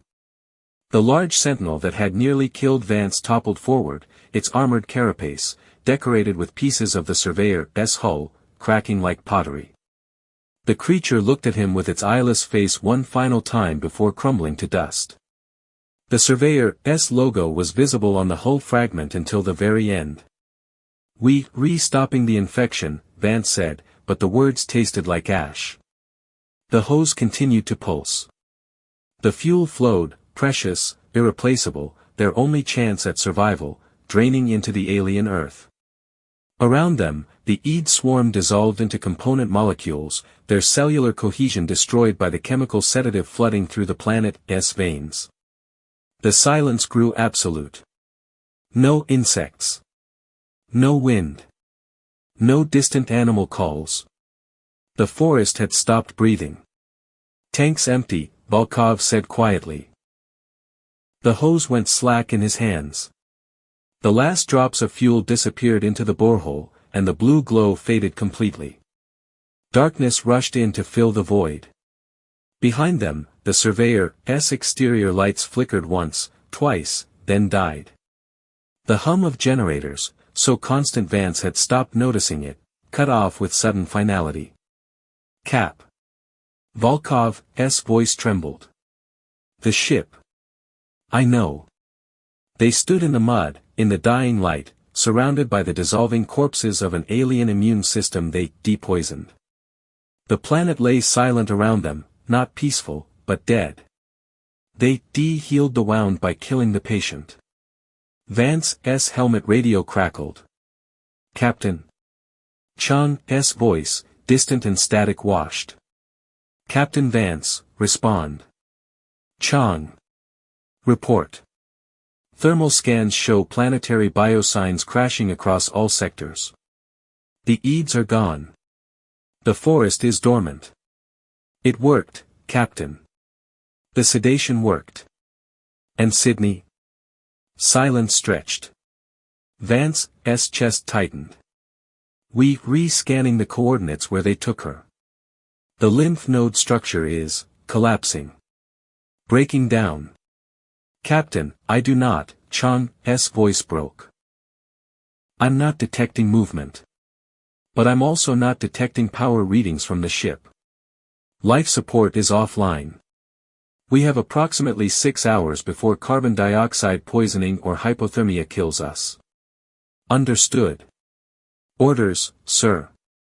Vance looked at the dark mass of the ship, his command, his responsibility, his crew huddled inside waiting for him to perform another miracle.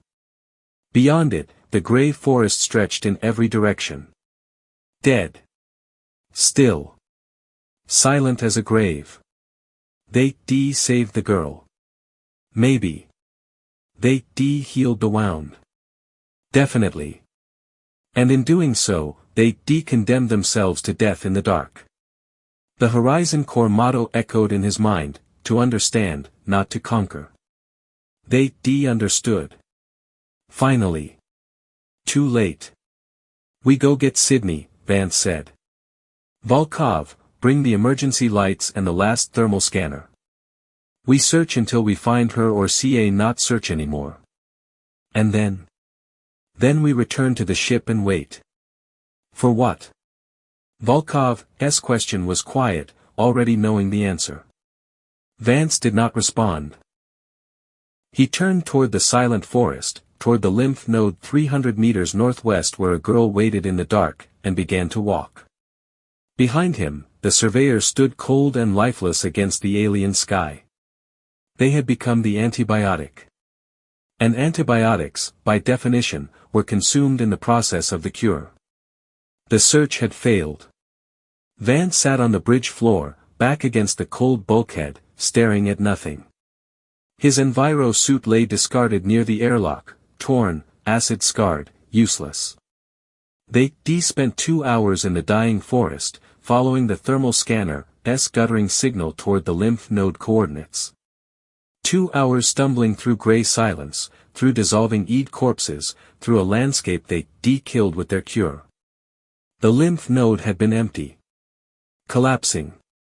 A hollow chamber of decomposing tissue where Sydney should have been. No body. No trace. Nothing. Volkov had dragged him away when the scanner's battery died, when the emergency lights failed, when the forest's last bioluminescence faded to black.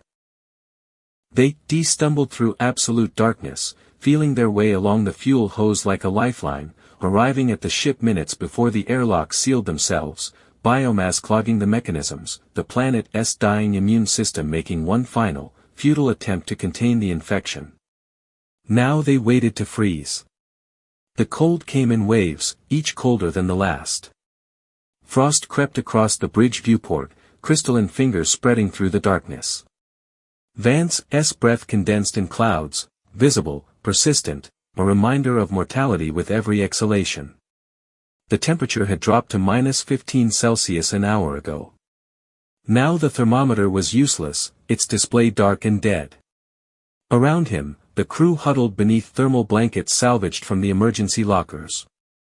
Silver foil crinkled with every shiver, every adjustment.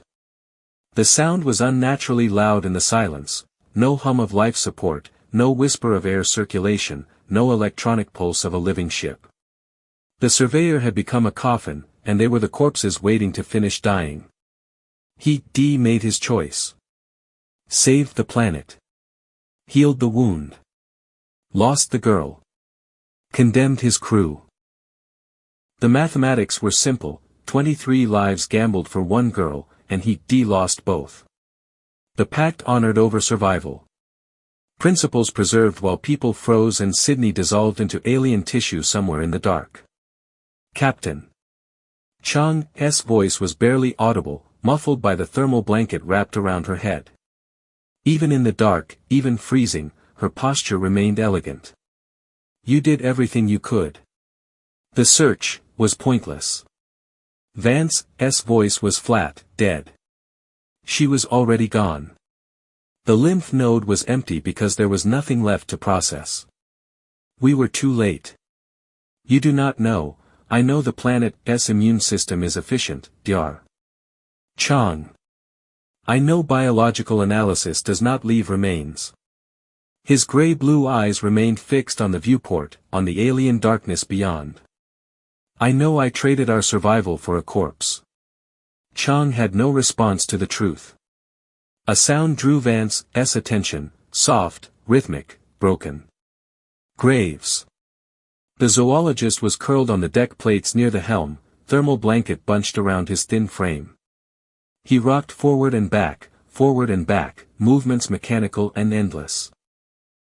Hush little baby, do not say a word. Graves' voice was a rasp, damaged by cold and grief. Papa's gonna buy you a mockingbird. The lullaby dissolved into sobs. Wet. Wrenching. The sound of a man disintegrating from the inside out. Chang crawled across the deck toward him, leaving her own blanket behind. Elijah, you need to stop. Conserve your energy. And if that mockingbird would not sing. Graves continued as if she had not spoken. His eyes were distant, unfocused, seeing something beyond the frozen bridge. Papa's gonna buy you a diamond ring. Elijah, please. She's out there. Graves' head turned toward the viewport, movements jerky and uncoordinated. She's out there and she's cold and I was not there to tell her stories about the bioluminescent fish. She hates the dark, Lena. She's always hated the dark. I know. Chang's hand found his shoulder, squeezed through the layers of foil and fabric. I know. Near the engineering station, Kim stirred. The geologist's bandaged face caught the faint ambient light, starlight filtering through the frosted viewport, weak and inadequate. Most of Kim's head was wrapped in sterile gauze, only one eye visible, bloodshot and glazed. Fire, Kim mumbled, the words slurred and thick. Should we burned it? Burned it all. Scorched earth. Nothing left. Nothing to take her. Nothing to. The words trailed into incoherence. Kim's visible eye closed, breath coming in shallow gasps. The painkillers were wearing off, but there were no more painkillers. There was nothing except cold and dark and the slow shutdown of human systems. Patel, the young medic, huddled near Kim with a useless medical scanner clutched in trembling hands. The device was as dead as everything else, its screen blank and cold. Patel's lips moved in what might have been prayer or might have been the onset of delirium. Vance's fingers found the edge of the console, gripping metal that burned with cold. The pain helped him focus. He forced himself to assess, to think, to function as a captain rather than a man. Life support, 0. Power reserves, 0. Heat generation, 0. Communication array, offline. Distress beacon, offline. Emergency reserves, depleted. Options remaining, none. They had perhaps 3 hours before hypothermia claimed the first of them. 6 before carbon dioxide buildup poisoned whoever survived the cold. The math was merciless, absolute, final. He made his choice. Now they would die for it. Vance closed his eyes, searching for the fatalistic peace he found in the mud outside, standing over the borehole as their last fuel drained into alien Earth. They healed the planet. They honored the pact. They remained human instead of becoming monsters. It should have been enough. It was not. I'm sorry. The words escaped before he could stop them, quiet enough to be mistaken for wine through dead ventilation shafts. Elena, I'm sorry. I'm so sorry. A sound cut through the silence. Vance's eyes snapped open. His head turned, tracking the noise. Not the crackle of ice expanding in metal seams. Not the rasp of labored breathing. Something else. Something external. Thump thump. Rhythmic. Low frequency. Resonating through the deck plates. Thump thump. You hear it? Volkov's bass rumble shattered the quiet.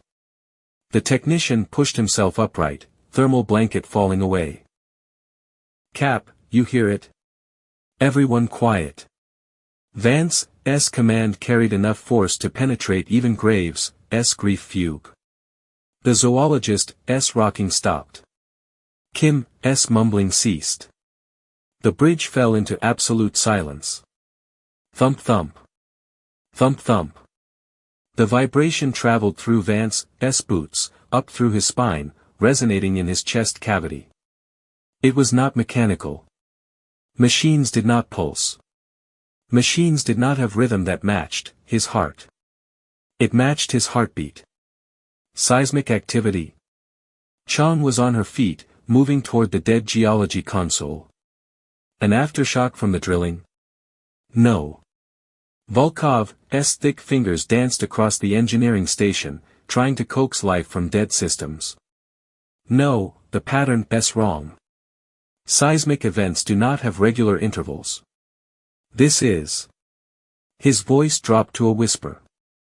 This is biological. The frost on the viewports began to melt. Not from internal heaters, the generators were corpses cooling in the engine room. The ice simply liquefied, running in rivulets down the reinforced glass. Condensation followed, fogging the viewport from the outside. Warmth. Gentle. Blue-tinged. It's the planet, Patel whispered, voice high and tight with terror. It's waking up. Vance moved to the viewport, pressing his palm against the glass. Warm. The surface was warm. Through the condensation, he could see movement, bioluminescence flickering to life across the forest canopy. Not crimson fever light. Not the sickly gray of sedation. Turquoise. Soft. Healthy. The planet was alive. And it was reaching for them. Everyone away from the viewports. Vance's hand dropped to his sidearm, empty, the chemical projectiles expended during the fight at the borehole. Chang, do we have any functional weapons? Captain, the instruments.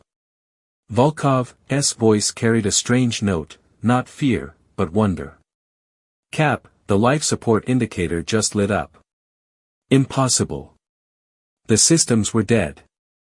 The fuel was gone. There was nothing to, the airlock indicator flared to life. Blue. Organic. Pulsing in time with the heartbeat vibration. Thump thump. Thump thump. It's cycling, Chang breathed, staring at the display. The outer door is opening. Graves surged to his feet with manic energy, thermal blanket falling away. Sydney. It's bringing Sydney home. Or finishing what it started. Kim's voice was thick with pain and paranoia. We drugged it. Poisoned it. It's coming for revenge. Vance's hand closed around the empty holster. No weapons. No power. No escape routes. They were trapped in a dead ship while something outside systematically breached their last defenses. The outer airlock door opened with a sound unlike anything Vance had heard from it before, not the grinding mechanical shriek of hydraulics, but a smooth, wet hiss. Organic. Living. The sound of a throat opening, of lungs expanding, of something breathing. Warm air flooded the bridge.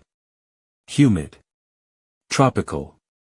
Carrying the scent of ozone and flowers, alien flowers, sweet and cloying and utterly wrong inside the sterile confines of a research vessel. Footsteps echoed through the corridor beyond the bridge entrance. Light. Small. Human.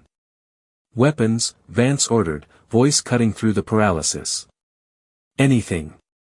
Tools, chairs, debris. If it's hostile, Dad. The voice stopped everyone. Graves made a sound, half sob, half prayer. Through the steam and blue light filtering from the corridor, a silhouette appeared. Small. Human-shaped. Familiar.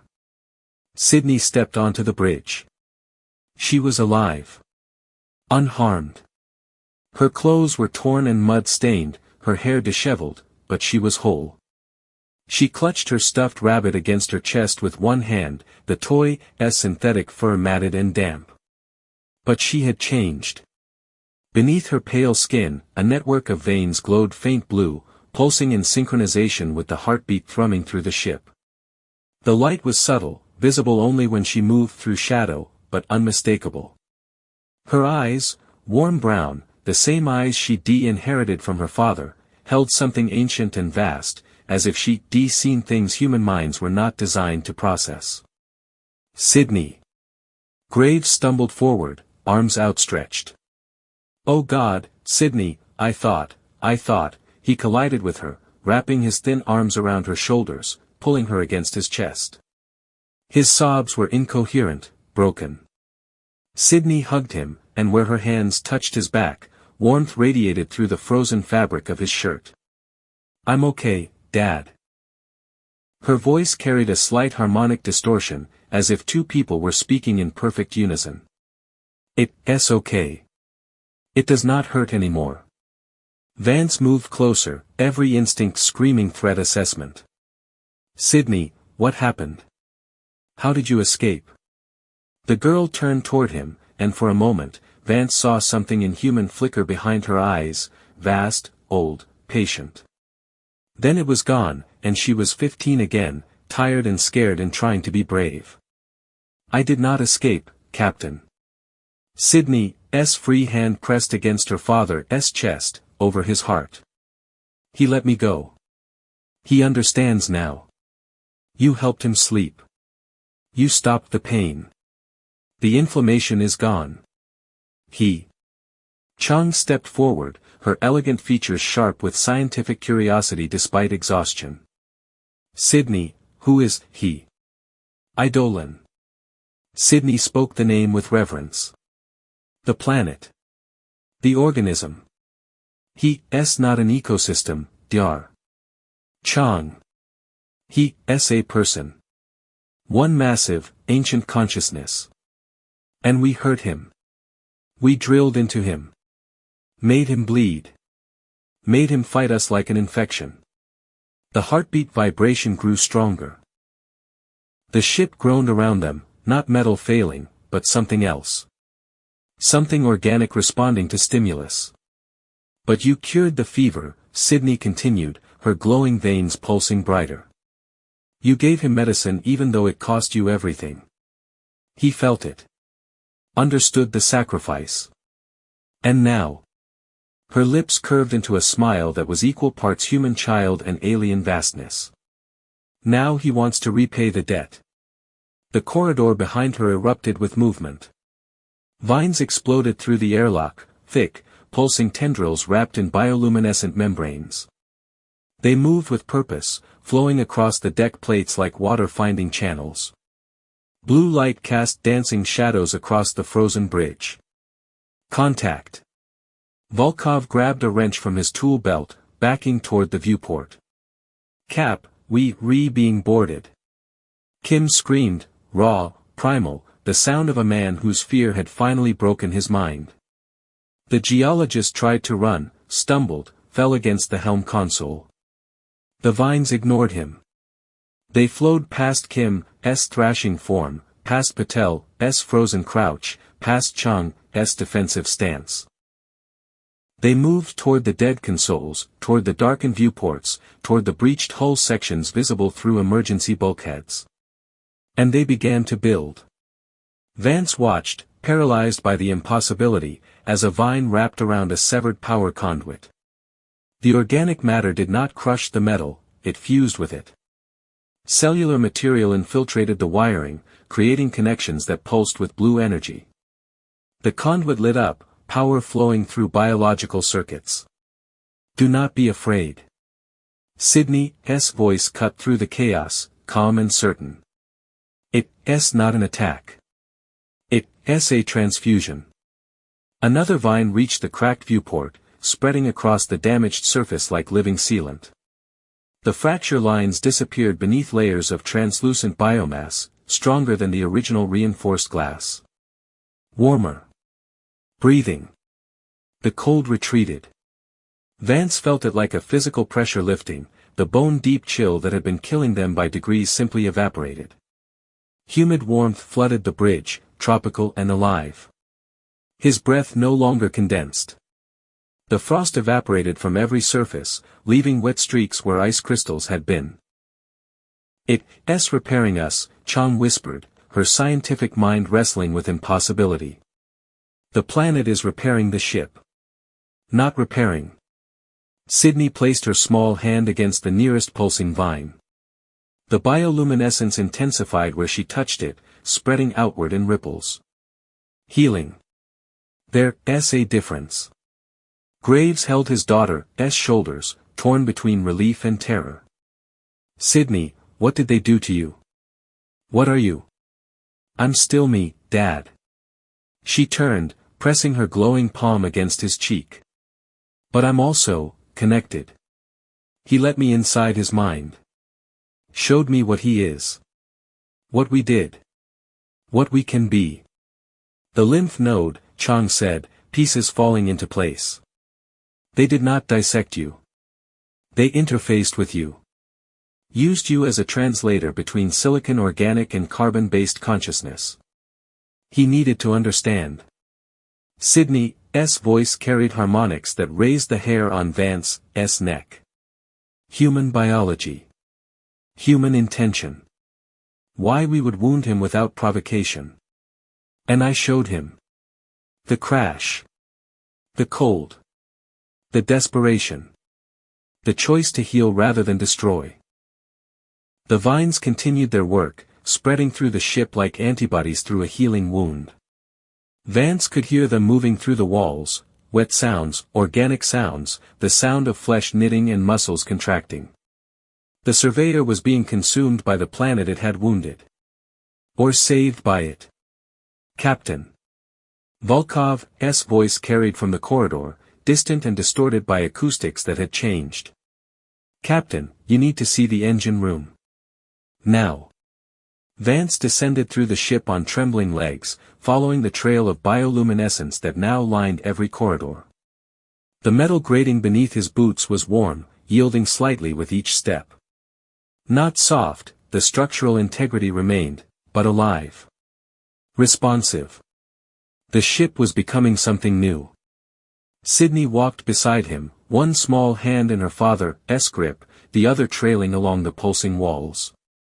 Everywhere she touched, the biomass calmed, its frantic growth slowing to gentle integration. It's frightened, she said quietly. Being inside a ship. It's like being inside a foreign body. But I'm teaching it. Showing it you, safe. Teaching a planet, Vance said, his voice flat with shock. You teaching an entire planetary organism that we not a threat. Not a threat anymore. Sydney's glowing eyes met his. You proved it. When you used your last fuel to heal him instead of escaping. That's when he understood. Humans can choose compassion over survival. The engine room entrance was ahead, wreathed in blue light so intense Vance had to shield his eyes. Volkov stood in the doorway, silhouetted against the glow, his massive frame trembling. Cap, the technician breathed. I've been working on reactors for 20 years. Built them. Fixed them. Torn them apart and put them together. I thought I understood engines. Vance stepped past him into the engine room and stopped. The reactor was gone. Where the cylindrical core had been, where metal and ceramics and carefully shielded radioactive fuel had generated the ship's power, now grew something organic. Massive. Pulsing. A heart made of blue crystal and living tissue, veins of bioluminescent energy spreading outward like arterial networks. The structure had consumed the fuel lines, integrated with the drive shaft, fused with every power coupling. It beat. Thump thump. Thump thump. The rhythm Vance had been hearing since the planet woke. Not a heartbeat. The heartbeat. The surveyor's new heart, grown from alien tissue and powered by something beyond his comprehension. It's a xenograft, Chang whispered behind him, her voice thick with awe and terror. A biological transplant. The planet donated part of itself to keep us alive. Volkov moved to the nearest console, now half metal, half organic, the interface a hybrid of touchscreens and what looked like nerve endings.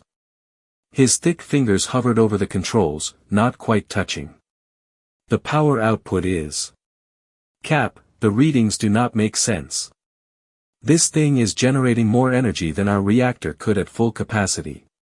And it's not burning fuel. It's. He paused, searching for words. It's converting. Taking ambient radiation, heat differential, even starlight through the hull, and transforming it into usable power. It's impossible. It's Eidolon, Sydney said simply. He does not think in terms of impossible. Just patterns. Energy flows. Life. The heart pulsed brighter, and throughout the ship, systems came online. Not with the harsh glare of LED indicators, but with soft, amber bioluminescence. The hum of electronics was replaced by a rhythmic throbbing, organic, warm, alive. On every console, data streamed across displays.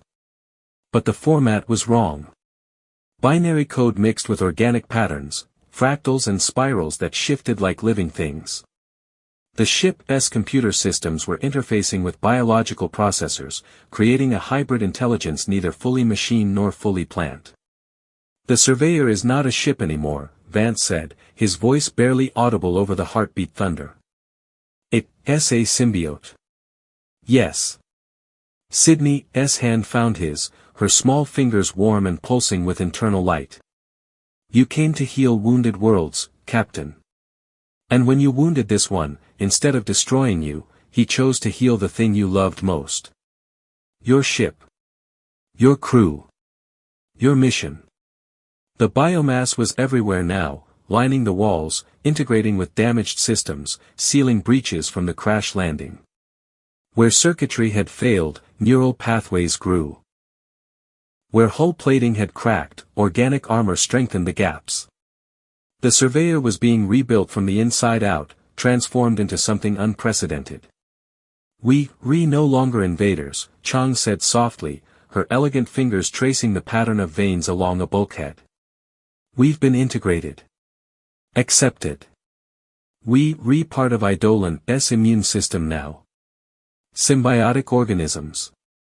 Beneficial bacteria, Vance corrected, remembering Chang's earlier analysis. We helped during a crisis. And in exchange. In exchange, you get to live. Sydney squeezed his hand.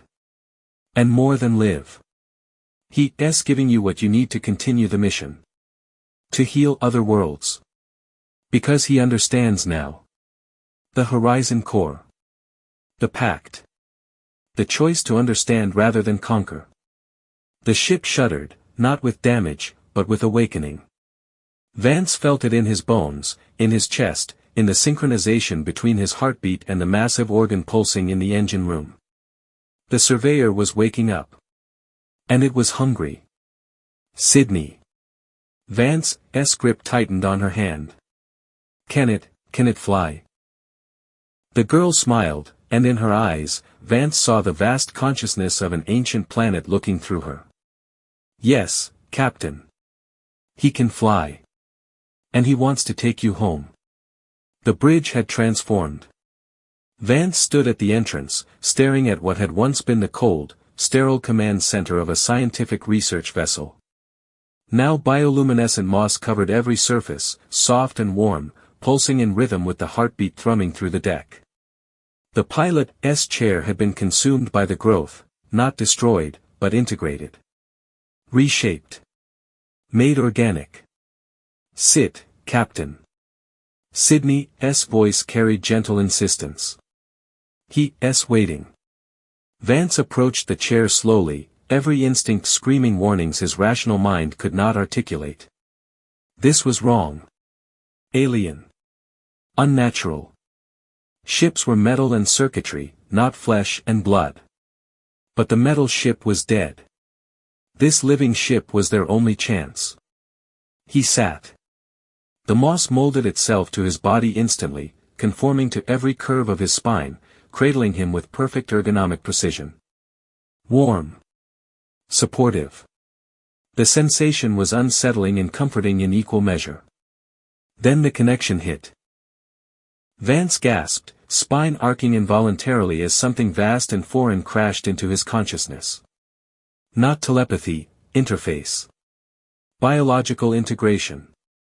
The moss had penetrated his uniform, made contact with bare skin, and through that contact came information. He could feel the hull.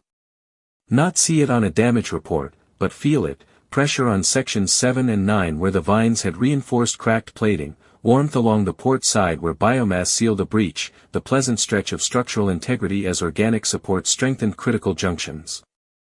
The ship's status was his own body, damage and health indistinguishable from bruises and wellness. His hands found controls, not physical switches, but nerve clusters that responded to thought. Power distribution. Thruster control. Navigation. He did not input commands, he thought them, and the ship responded like his own muscles answering neural impulses. It's incredible, Vance whispered, his professional composure shattered by wonder. I can feel everything. The engine's hunger for stellar radiation. The hull's satisfaction at being whole. He stopped. In the corner of his perception, something else. Something vast. Eidolon. The planetary consciousness was still connected, still present. Not controlling the ship, but watching. Curious. Benevolent. A creator observing its child take its first independent steps. He'll stay connected until you re-clear of the gravity well, Sydney explained, standing beside the chair with one hand on the pulsing armrest. After that, the surveyor will be independent. Still alive, still symbiotic, but separate. Yours. Will it? Vance struggled to form the question. Will it stay like this? Alive? Yes. The heart is permanent. The biological systems are yours now. You'll need to learn to care for them. Feed them. Understand them. Sydney's smile was sad, ancient, knowing. You're not commanding a machine anymore, Captain. You're partnering with a living organism. The first bio-ship in human history. Graves stood nearby, his thin frame wrapped in one of Sydney's arms. The zoologist's face was wet with tears, but his expression carried something beyond relief. Pride.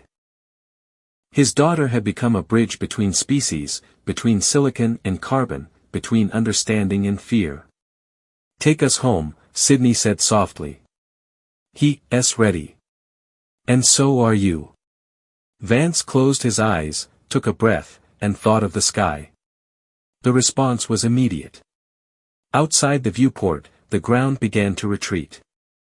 Not with the violent thrust of chemical rockets or the crushing acceleration of gravity drives. The planet was pushing them. Gently. Carefully. A massive gravitational wave formed beneath the surveyor, lifting them skyward like a mother's hand cradling an infant. No G-forces. No vibration. No roar of engines. They rose in silence, glowing blue against Eidolon's alien night. The forest below pulsed in farewell, waves of bioluminescence rippling outward from the crash site, a planetary goodbye written in light. It's beautiful, Chang breathed, pressed against the viewport. We came to catalog a world. Instead, we became part of it. Kim, still bandaged and broken, managed a weak laugh. We gonna be famous. Or court-martialed. Probably both. Both, Vance agreed, a smile tugging at his lips despite exhaustion. Definitely both. They breached the atmosphere without friction, without heat, the biomass hull adapting to vacuum conditions with organic efficiency. Stars appeared through the viewports, no longer obscured by atmospheric interference, clear and cold and infinite.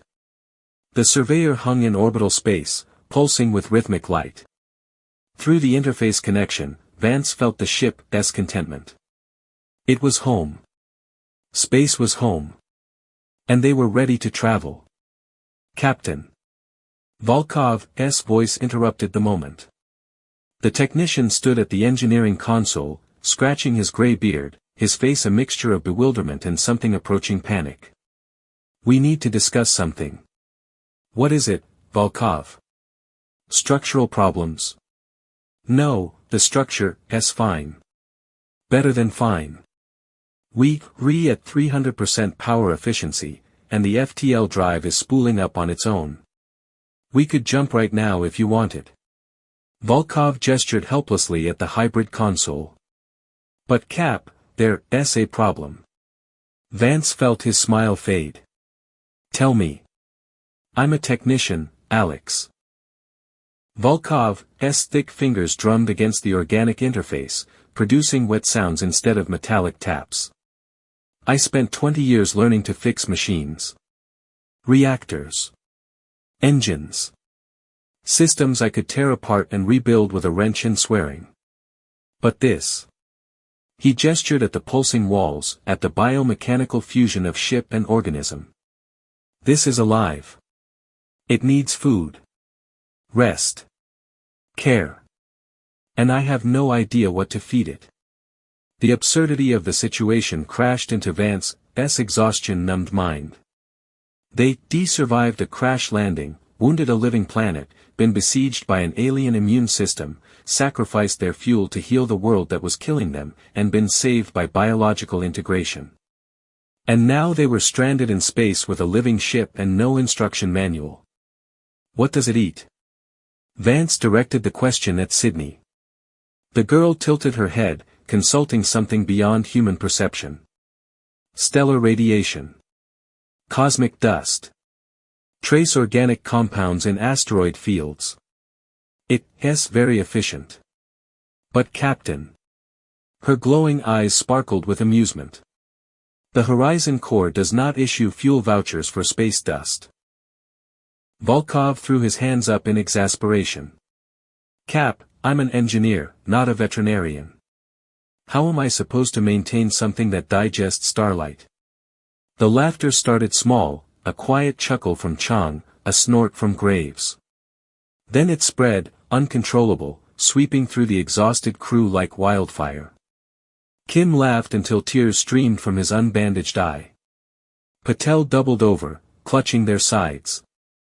Even Vance felt it building in his chest, months of tension and terror and grief breaking into hysterical relief. They were alive. Transformed. Partnered with a living ship grown from an alien planet's gratitude. And their biggest concern was filing expense reports for cosmic dust. Well, Volkov, Vance managed through the laughter, his professional composure finally, completely shattered. I suppose we have to learn. The Horizon Corps came to understand new worlds. I say we succeeded. Through the viewport, Eidolon 7 rotated below them, its fungal forests glowing in peaceful bioluminescence. The wound they inflicted was healing, the inflammation cured, the organism recovering. And somewhere in those forests, a planetary consciousness watched them go, satisfied. The surveyor's heart beat steadily, pulsing blue light into the void. A living ship carrying a crew who chosen compassion over survival and been rewarded with both. The mission to heal wounded worlds had transformed into something unprecedented, a symbiosis between species, between rock and flesh, between understanding and fear. They become something new. Something miraculous. Something alive. And if Volkov never figured out how to feed it, well, at least they died doing something interesting. The ship jumped to FTL, trailing bioluminescent fire across the cosmos, and left the sleeping landscape of Eidolon 7 far behind. The end.